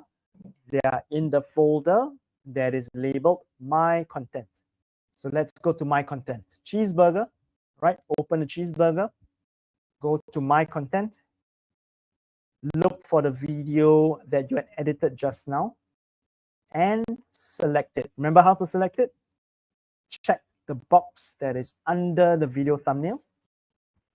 The bottom menu will pop up, and this time round, we're going to assign the video. So we click Assign. Okay, I'll show you again. Cheeseburger, My Content. Choose the video by clicking on the checkbox. Bottom menu, click on Assign, and you'll be taken to a page that looks like this. Okay, so if you had linked your Google Classroom class just now, you would see that the class appears here and there will be the Google Classroom logo next to it, right? So just now, the class that I linked is this Google Classroom class. So I'm going to check it because I'm going to assign this video to that class. So everyone do that right now. If I want to, I can change the start date. For example, I can schedule this video to be assigned later on, not right now, but maybe tomorrow or next week, right? I can change the date, I can change the time. And if I want to, I can set a due date. So students have to complete watching the video by a certain time, a certain date. Okay, so I can do that if I want. Now, let's look at these options. Now, I'm going to ignore this segment that says attempts because I'm going to go through that later. That's a bit more advanced, right? I don't want to bother you with that. I want to make sure everyone has the basics first. Okay, so I'm going to ignore these attempts. I'm going to point you to these buttons that I can toggle. First is prevent skipping. By default, this is turned on, and this means that students have to respond to your questions. They cannot skip the questions and just finish watching the video. Okay, so we recommend that you leave this turned on. Next one, this button, turn on closed captioning. This might be or might not be available depending on the video, right? So different videos, depending on the nature of the video, there might be automatic closed captioning. Some videos have that, some videos don't, right? So if your video has automatic CCs, this button can be turned on.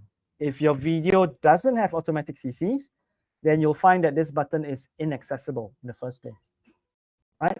Now, the third button is really important. You should, these are the Google Classroom people, yeah? You should turn on the button for post on Google Classroom, because this is the only way your students can see the assignment on Google Classroom, right? So turn this on, and later I'll show you what it looks like in Google Classroom, okay? So make sure this is turned on.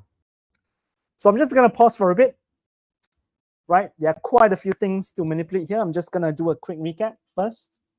Choose your Google Classroom class by checking the box next to it. Make sure it is the correct class. Make sure it is the one having the Google Classroom logo. Next, think about whether you want to set a start and end date. Next, skipping, we highly recommend, or rather, prevent skipping, we highly recommend. Turn on CCs depends on the video, right? You should leave it, you should turn it on if there is an option. And lastly, you should post it on Google Classroom, because this means that the video will show up in Google Classroom, and that's how your students will access the task. Okay, so I'm just going to wait for about 30 seconds, make sure everyone has got their settings right. And then I'm going to assign the video. I'm going to see what it looks like in Google Classroom. Right, questions? Please raise your hand or type them into the chat.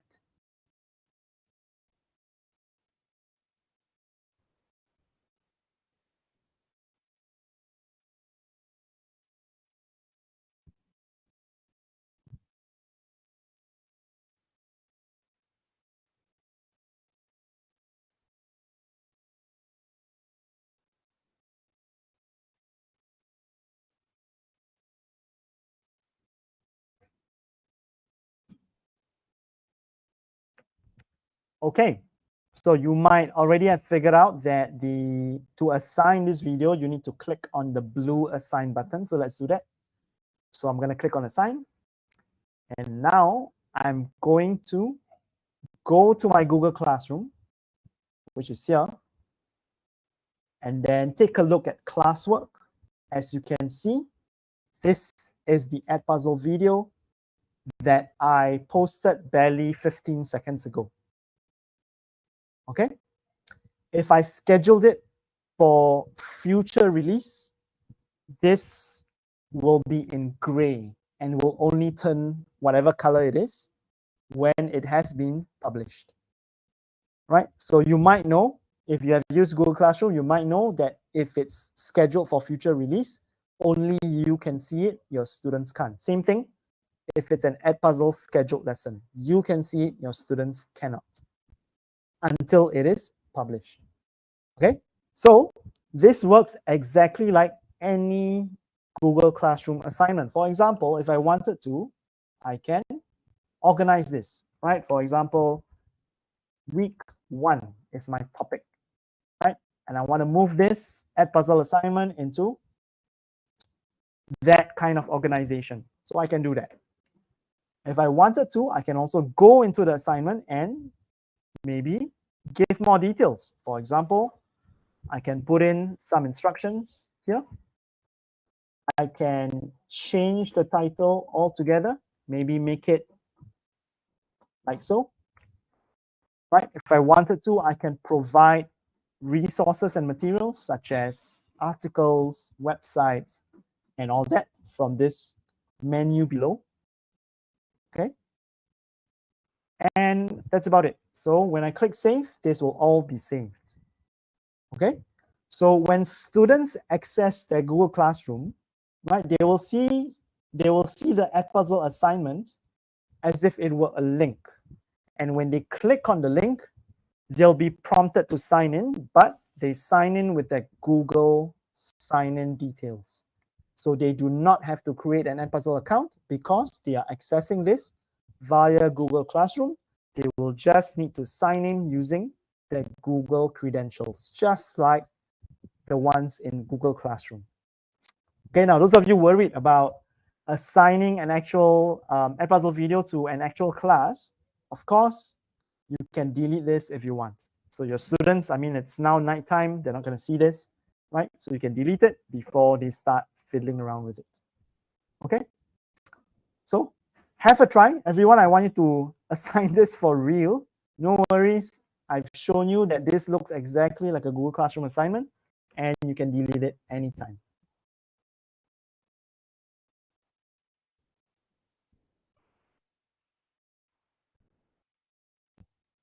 Okay, there is a comment. This video in Google Classroom only show. I'm not sure what it means. So if you want to rephrase yourself,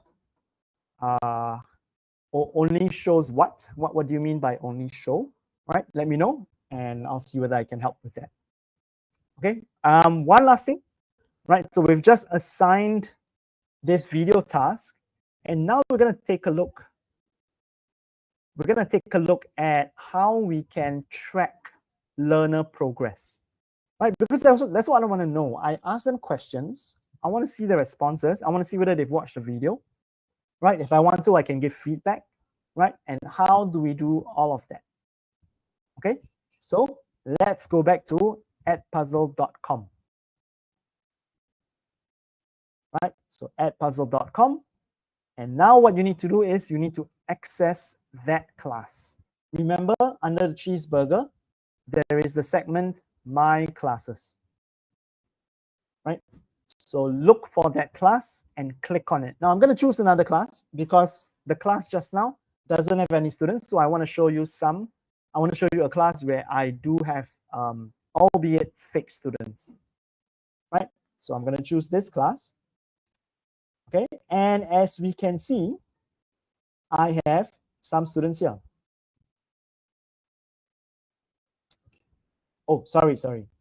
I'm going to choose the class. And as you can see, I have 2 video assignments that I had assigned to this class. Okay, so if you want to find out details about that video task, just click on the video. I'm going to show you again. Under My Classes, choose a class that you want data about. Right, so click on that class. The 3 tabs above, make sure you are clicking on the first tab, which is Assignments. So choose the video that you want data about. For example, I want data regarding this video. And then it's going to show me an overview of how the class did. Right, so I can see here my class of 3 people. Right, this student has watched 80%, this one has completed, this one has completed. And in fact, this student has not turned the assignment in, right, because they haven't finished the assignment. Okay, so I can see overview, right? Most of my students have watched this. So maybe I'm a bit concerned about this first student. So to find out data about individual students, click on their name. So I'm going to click on the first student's name. So now this tells me, okay, this person has watched it 80 times. And as you can see, this is the breakdown of the video, right? It's been cut down into segments. This person hasn't watched the last section of the video. And all of these earlier sections, they have watched it exactly once. So if they watched it more than once, the numbers would be 2 or 3 or 4, right? Yes, we do have that fidelity. You are able to tell how many times your students have watched it, or if they have watched it in the first place. Okay, and I can dig deeper because I can go into, if they have responded to any questions, I can look at their response. For example, I can see that this is the response for an open-ended question that this student has.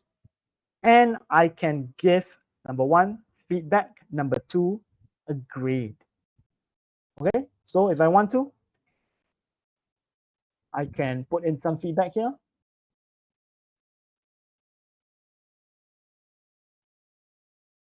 And when I submit it, how the students can see this feedback is to access the same video in Google Classroom.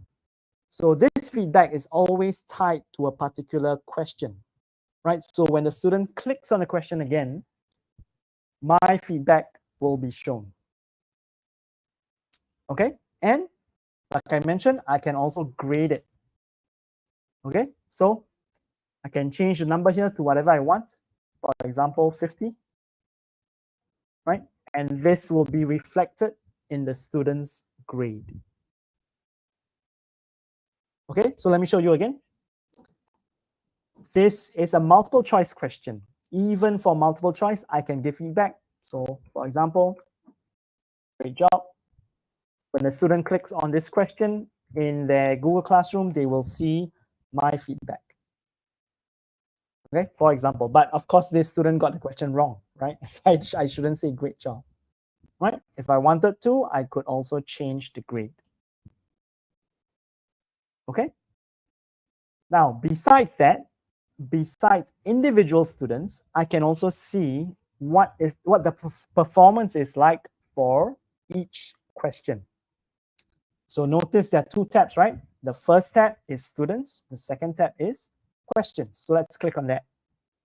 When I click on questions, I can see, oh, okay, these are the questions that the class did well in, and these are the questions that the class didn't do so well in, because that helps me make decisions about how I can have my next lesson, or my next few lessons, or my next unit. right? Because all of this is data. I know how the class is doing as a whole. Okay, because the numbers are telling me 1 out of 3 got it right. I probably should reteach this segment. Yeah. Okay, so this is the class performance according to the questions. So all of that is data that you can use. And for the Google Classroom people, I think I might have taken more than 15 minutes. So the Moodle people and the Teams people, if you are back, welcome back. I apologize. I think I'm taking more than 15 minutes. But anyway, we are almost at the end for the Google Classroom portion. Okay. If you have a Google Classroom class, okay, let me see whether I can show you. Okay, I don't have one here. Let me show you a different class. Aha, okay. So let's say you have a Google Classroom class and you have assigned more than one video, right? There is this third tab called Gradebook. So this will tell you the performance for the student across the various tasks, right? For example, here I have 2 different video tasks, right? And this student is not a very good student. They haven't finished either of the tasks, right? But if you have more than one, I can see all the video tasks in one place. And if I wanted to, I can download this gradebook as a CSV file, right? If that is important to me, I want to keep records, I can download it as a spreadsheet by clicking on the button that says gradebook. Now, if this is a Google Classroom class, all the grades, remember just now I was grading the answers, all the grades will be reflected in Google Classroom, right? So Google Classroom has a gradebook page, right? So that is automatically reflected in the Google Classroom gradebook. Okay. So we are at the end of the first section. Yeah. Shall we take a quick 2-minute break? Honestly, it's for me. I need a drink. I've been talking for almost 2 hours. So let's take 2 minutes. After this, after 2 minutes, I'll be back in 2 minutes. I'm going to show you some very neat, very nifty advanced features. Not very advanced, but very cool, right? Some of the latest updates that we have, which were released 1 month ago, 2 months ago, right? And then we're going to talk about certifications. We have free online certifications. They are obviously certified. You can get certificates, right? You might be keen on getting those. So we'll be talking about that in 2 minutes time. Let's all take a quick break and we'll get back together. Okay, see you soon in 2 minutes.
Hello, I don't think it's 2 minutes yet, but I wanted to just make sure that I'm addressing any questions that you have before we get going regarding the advanced features.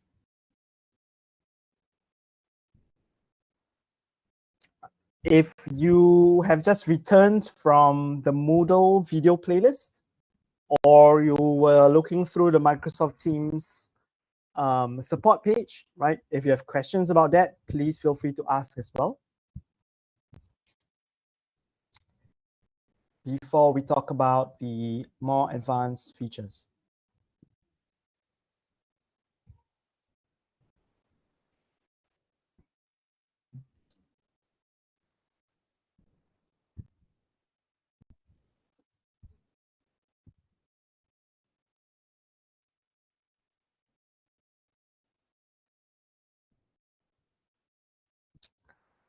Okay, let's get going now. Honestly, some of these are not really advanced features. They're just some very, useful tips and tricks that you might want to use because they have some pedagogical basis. Yeah. So first, let's talk about questions. Okay, let's go back to questions. For example, this one. Okay, let's see whether we can find a multiple choice question. Okay, we have a multiple choice here. So for multiple choice questions, there are quite a few things that you can add or change to make them a bit more powerful, right? Nothing really mind-blowing, but just some very simple tricks and tips. So if you're a mathematics or a science teacher, for both multiple choice and open-ended questions, you can add mathematical expressions. So you can see here in the question box, right? The FX icon, when you click on it, it opens up a whole array of scientific and mathematical symbols. So you can put in equations, formulae, and so on, right? And as you can see, this is also true for the answer choices for multiple choice questions, right? So you can also add those symbols here. So that's number one. Number two, you can also add images to questions and answer choices. Next to the mathematical expressions icon, there is the image icon over here. You can upload your own image. And this could be for very practical users. Maybe you want them to learn about, maybe you're teaching a different language, right? So they're learning vocabulary, and then you want them to be having access to images as well as words, right? That could be for very practical reason, or it could just be fun, right? Maybe you want to create a question that explores a bit of creativity. Maybe you want to add puzzles, you want to add thought-provoking images, right? You can do that for the questions as well as the answers. Next, any text in the question or in the answer options can be hyperlinked. For example, if I highlight this word, I click on the URL icon, I can key in whatever URL I want. And when students click on that, right, a new tab will open with that page. So think about resources. Yeah, you can hyperlink documents, articles, pieces of research, maps, tables, formulae, diagrams, and so on. All of that can be hyperlinked in your questions as well as in your answers. Okay. Number four, we're still on the same page. Number four. So some of you might have noticed that for multiple choice questions, there is a button at the bottom of the answer boxes that says feedback. So what this is an opportunity for you to automate your feedback. For example, in this case, the correct answer is 4, right? The other two are wrong. So maybe when they choose the wrong answer, you want the feedback to be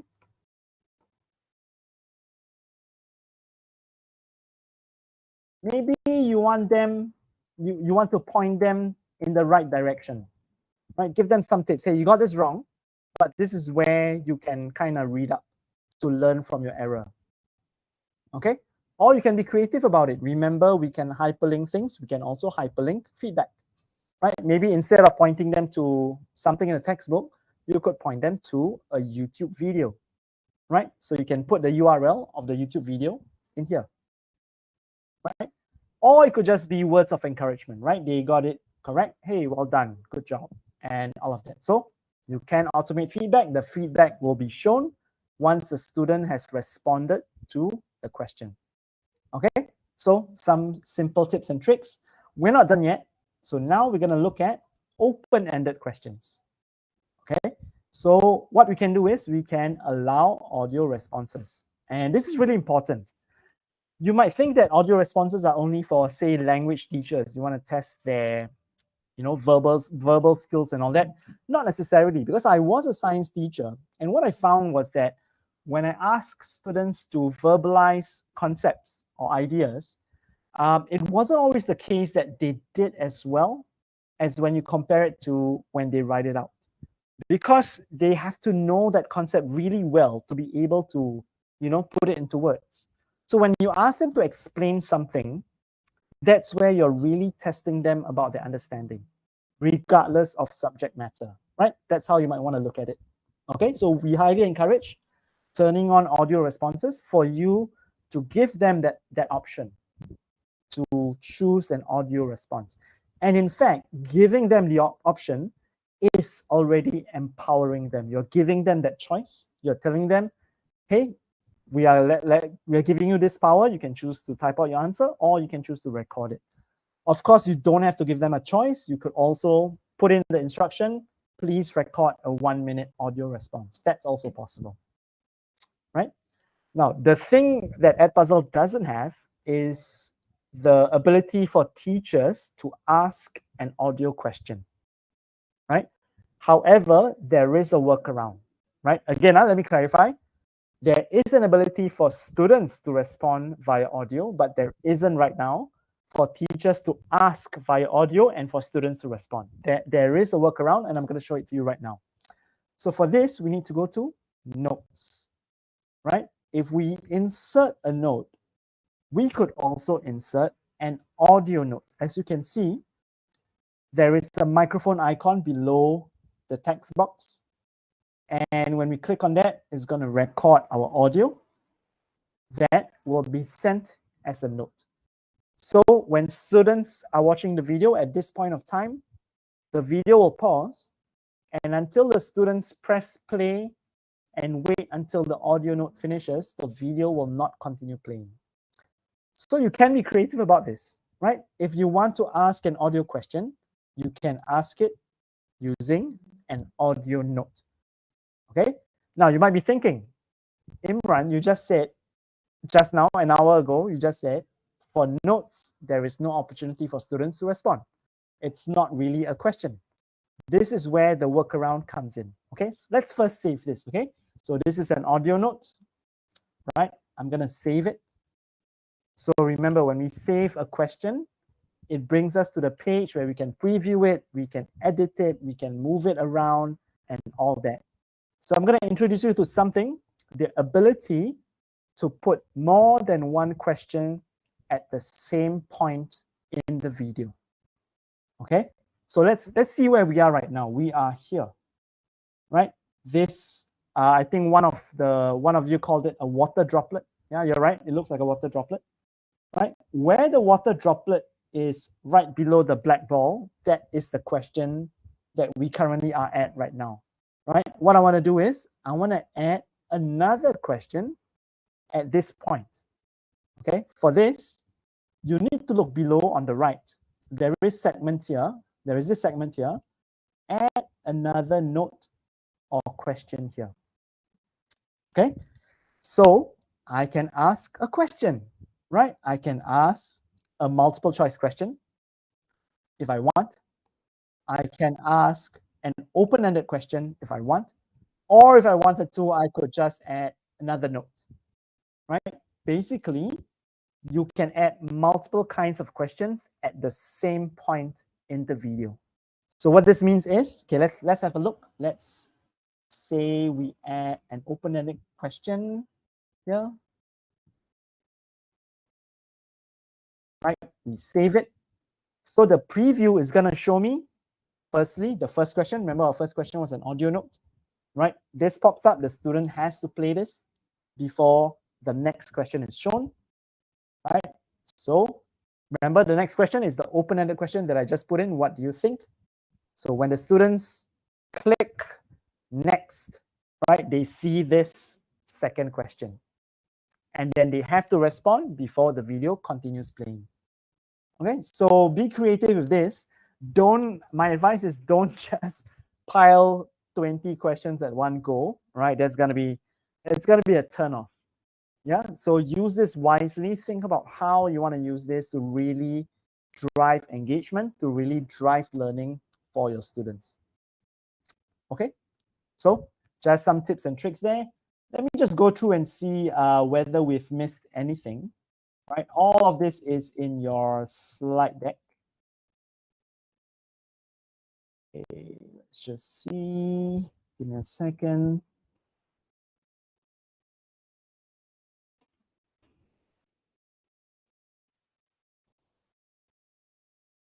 Okay, I've gone through all of this.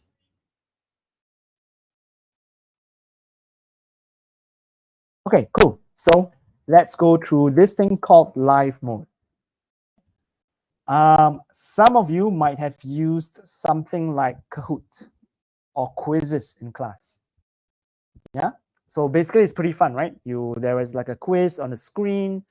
All the learners, they have their devices, and then the question pops up. They have to answer on their devices. So there is a bit of gamification at play, right? They're having fun. They're getting points. There is a leaderboard and all that. So think of that, but with video.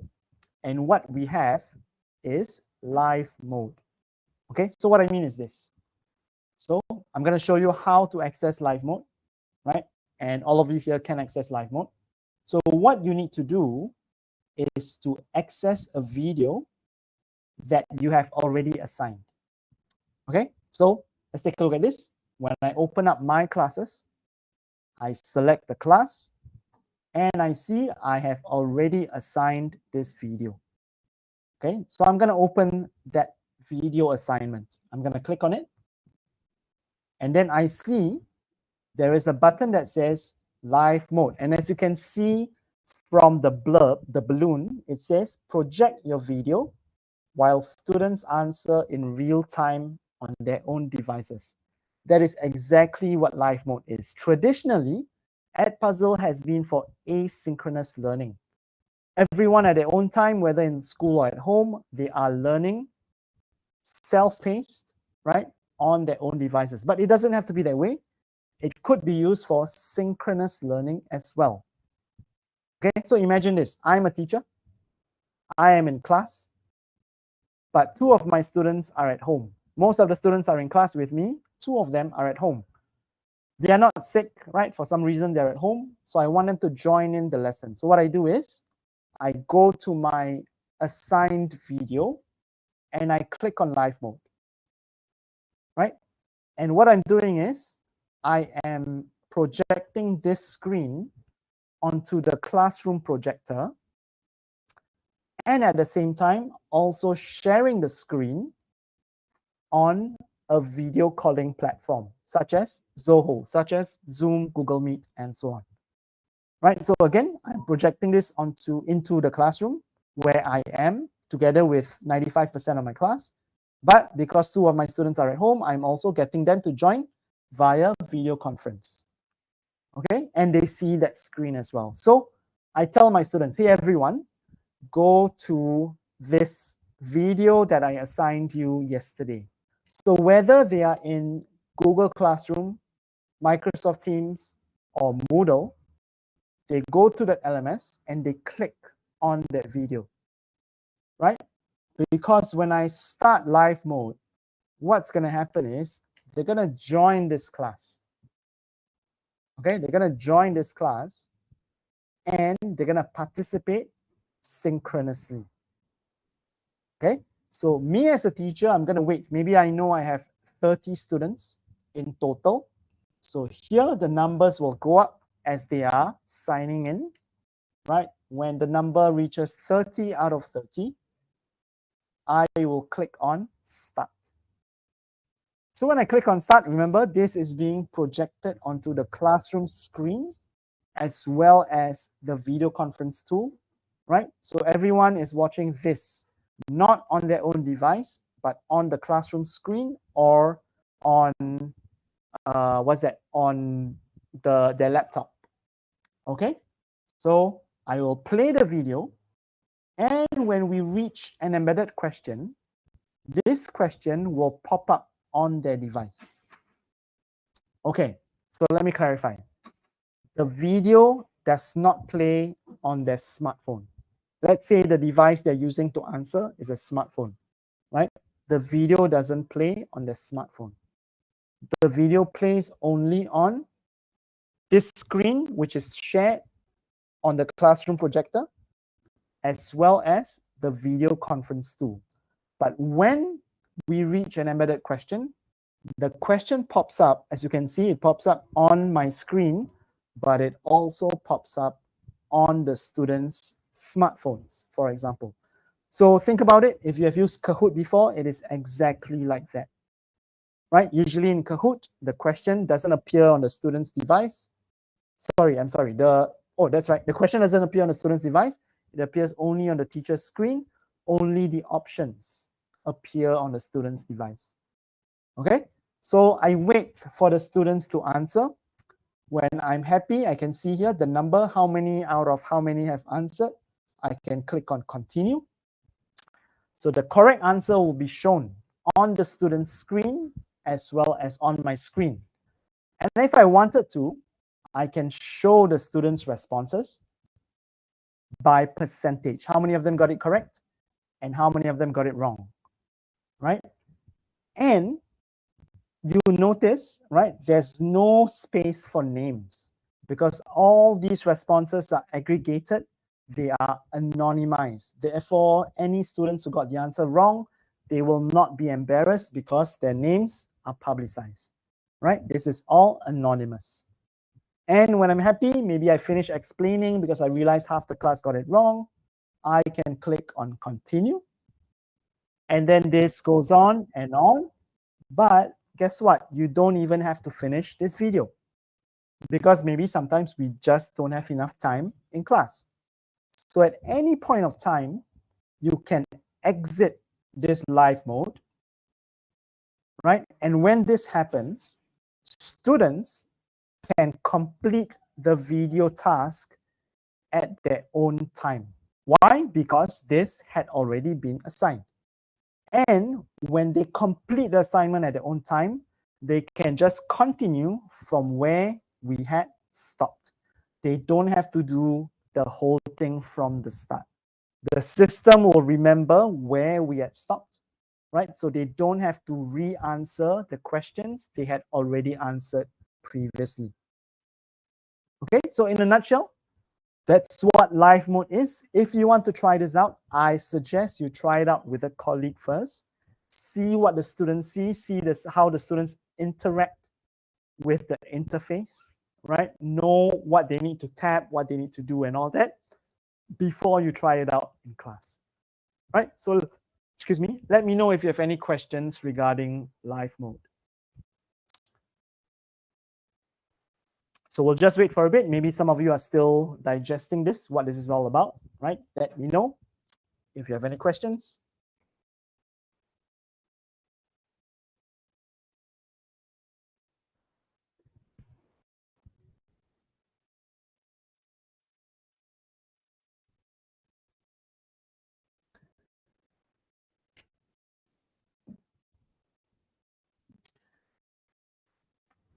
Okay, let's go through one more new feature and then we'll talk about certifications. Yeah, so this new feature is really new. It was announced in March this year, but in the Asia region, it rolled out about a month ago. Yeah, and this is what we call Teacher Assist. Okay, so let me show you what Teacher Assist is. Let's say I take this video. Yeah, so this video is quite a popular video. As you can see, there are 12 million views, right? It's a TED Talk. I don't know whether some of you have read this. I read this book, I think about 5 years ago on grit, right? The title of the book is Grit. And the speaker here is the author of that book. So let's say I think this video is interesting. I want to show it to my homeroom, yeah, the class that I see every day. Okay, so I'm gonna edit it, right? And when I want to edit it, maybe I realize, I don't really have any ideas regarding what questions to embed. Okay, so you notice here, what we didn't touch just now is this button that says generate questions, right? So this is the feature that was rolled out just a month ago. It is called Teacher Assist. Okay, so when you click on generate questions, let's say I want to generate multiple choice questions. Okay, let's click multiple choice. Just like that, as you can see here, water droplets have been created. See, all these questions have been created just like that. And that's what we call auto generation of questions. This is going to help teachers because it gives them ideas on the kinds of questions that they can put in. Right? Let's take a look at some of these questions. See all these purple water droplets. Let's click on the first one. So it's going to show me. Oh, okay. So it's going to show me this is the question, and if I like it, I can let it remain, or I can move it around just like normal black water droplets just now. I can move them around, or I can edit them. These are all editable. Even though they're suggested questions, I can always rephrase them. I can always change the answers if I wanted to. And of course, if I don't like them at all, I can always trash them. Yeah, so for example, the trash can here, I can just discard them altogether. Okay, now let me show you a neat trick. So right now it's a multiple choice question, right? So you can see here below the timeline, the question also appears here. So let's click on it. Oops, let's click on the edit button. Yeah, when we edit it, we can convert this into an open-ended question right away. How do we do so? See, there's this drop-down menu here, and I can turn it into an open-ended question, right? So I hope this gives teachers a lot of ideas, because not only is this teacher assist feature generating questions for teachers, which of course frees up so much time, but it also means that you can take the same video and you can differentiate instruction. Because maybe for some students, you want the questions to be slightly more scaffolded, so the questions are multiple choice. But maybe for a different group of students in the same class, you want to stretch them a bit, right? At the same time, you don't really want to think of new questions, so you can just easily convert that multiple choice question into an open-ended one.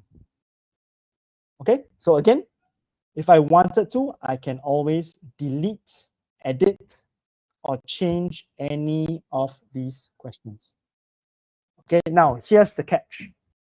The catch is the auto question generator is not for all videos, right? So the pattern is that for videos that are more popular and has higher quality content, there's a greater possibility that questions can be generated. It is possible that for some videos that you choose, there might be a notification that says no questions can be generated for this video, right? It could be because the video is not popular enough, not enough people are watching it, right?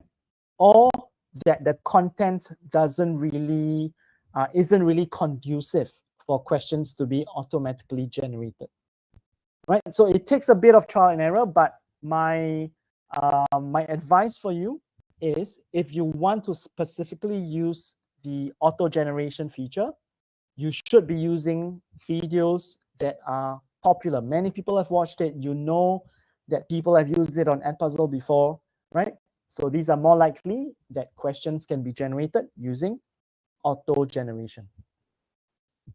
Okay, try it out, right, and see how it can work. So an easy way to do this is to keep a playlist, right? You could keep a YouTube playlist of videos that you know you want to use for Edpuzzle, and you have tried it before, and questions can be generated. So anytime you want to use the video again, just go to the YouTube playlist and you can use those YouTube videos for your Edpuzzle videos. Okay, any questions about this latest feature, Teacher Assist? This is available for free for all schools, and right now all schools in Asia as well. Any questions about this?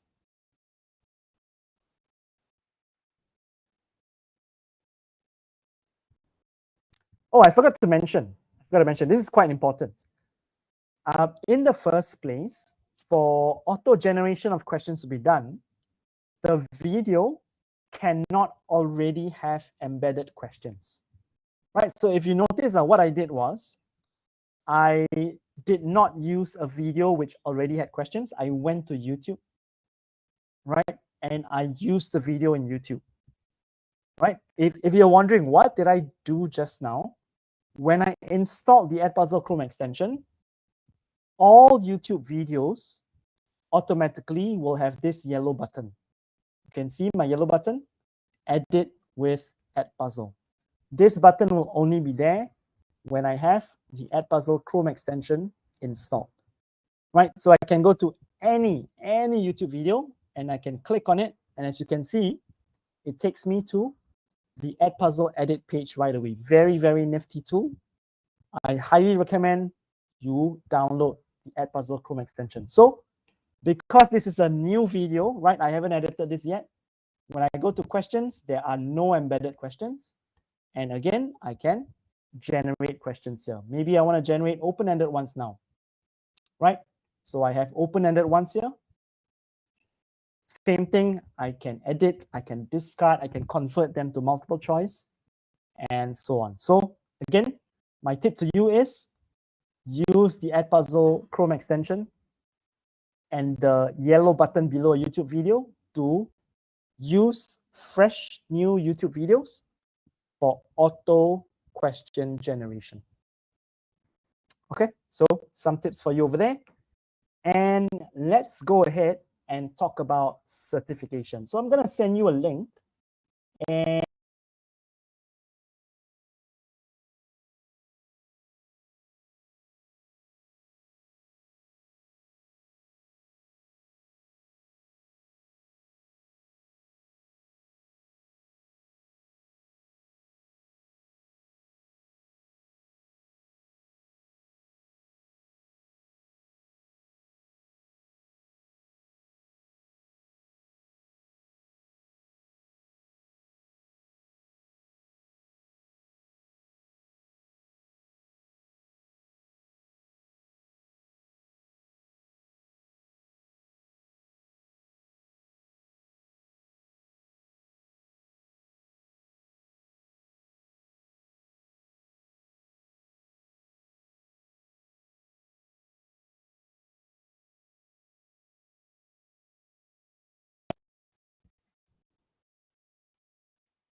hello, testing.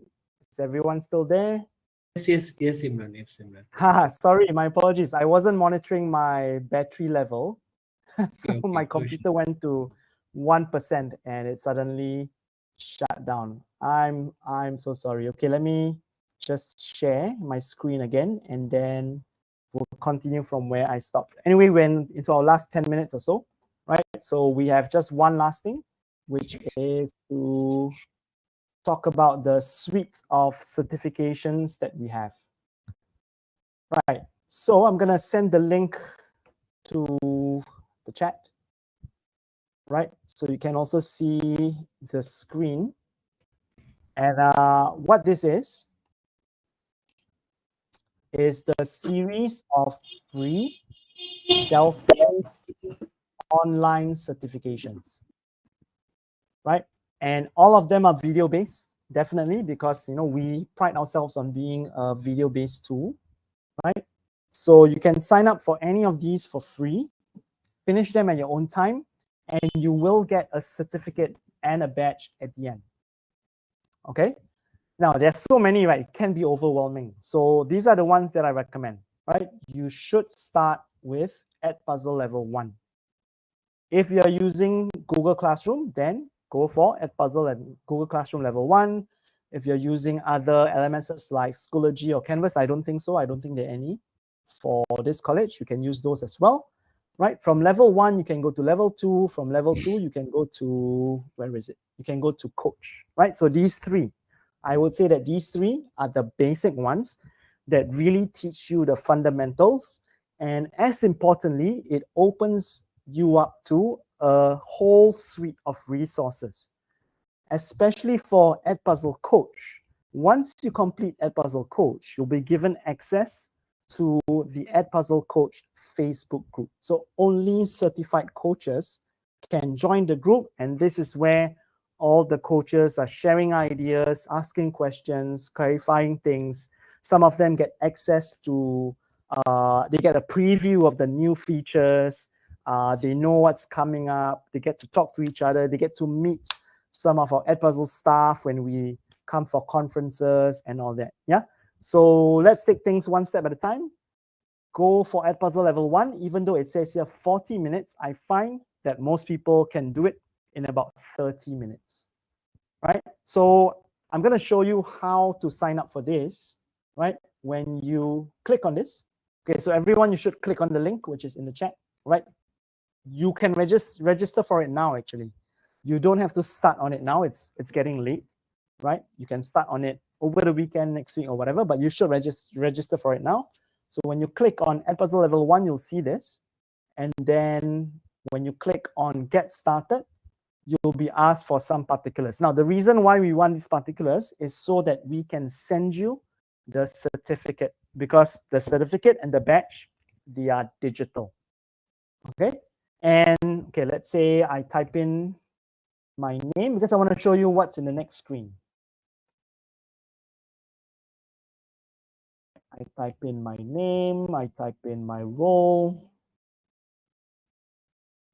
And once I've done so, I'm not sure whether you know this, but I'm based in Singapore. Right? When I submit this,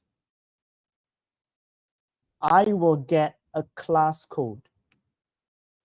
Right? So you need this class code because you'll be prompted for the class code when you start the course. Okay? So I'm going to show you quickly how to use the class code. So I'm just going to highlight this. Right? I'm going to copy it. And then I'm going to go to edpuzzle.com. Now, this is really important, really, really important. Okay, hang on.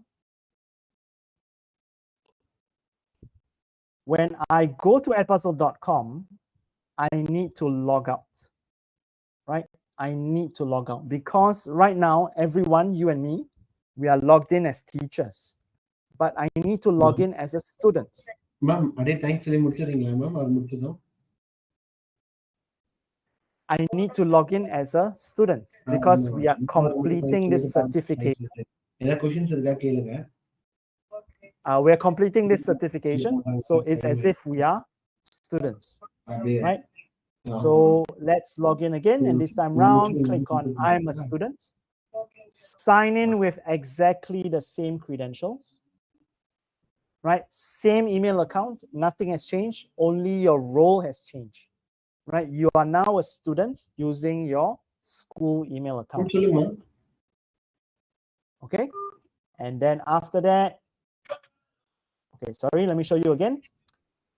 Same thing, cheeseburger. Next to my classes, click on the plus sign and then enter the class code. Right, remember I copied the class code just now.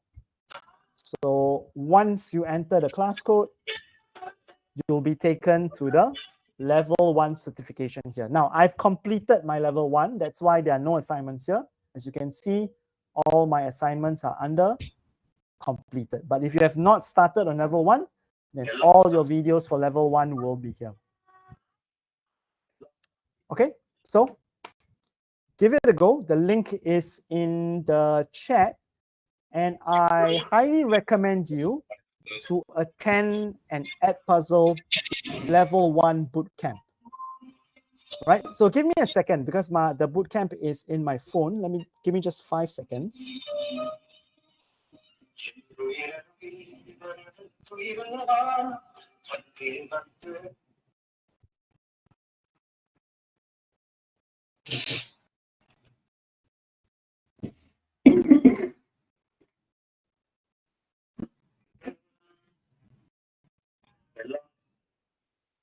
Okay, so what I'm gonna do is I'm gonna send everyone a link because 2 weeks from now, there will be what we call a boot camp conducted by me, right? And this is where I'm gonna guide you to finish level 1 in half an hour. Okay, so the link is in the chat, right? So let me just put that again. Edpuzzle Bootcamp. If I'm not wrong, it's on the 27th of July. It's about, I think, 1 p.m. or so India Standard Time, right? So that's around your lunchtime. So if you have half an hour, do join me. I'll be conducting that live and it's for free. And even if you can't finish it on the spot, you can always continue because the idea of Edpuzzle is that it is self-paced, right? So click on that.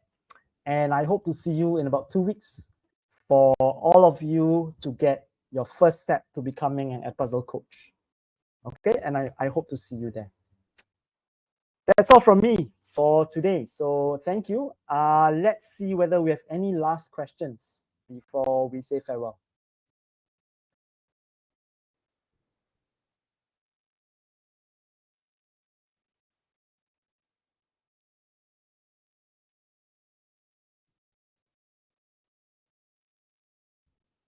Any questions from the audience? I think, Imran, you have made it very clear and people have gotten up with the idea to use Edpuzzle. Okay, then I would just like to thank everyone. Thank you for spending part of your evening with me. It's been an awesome 2 hours. There were so many questions. That's a good thing. It means that you are very keen, very interested in wanting to know more and making sure that you're on the right track. That's really important. Yeah, making sure that everything is in place. Same thing. I'm just going to show you again my email address and also the support email address. Let me just get it to you. So my email address is on the screen. The support email address is there. If there's anything that needs troubleshooting, you can email the support team directly. You can also email me to just connect and we can chat about education or edtech or pedagogy. So thank you, everyone. I'm glad to have spent some of my evening with you as well. And I hope to see you soon. Thank you. Thank you, Imran. Thank you for accepting my invitation and being with us this evening. I think it's 11 p.m. in your country and still you're awake with us. Thank you. Thank you so much for all your effort and wish you good luck. And You too. You too. We'll talk soon. Sure, definitely. Kritika ma'am, over to you. Okay, so thank you. I hope this note finds you in good health and high spirits.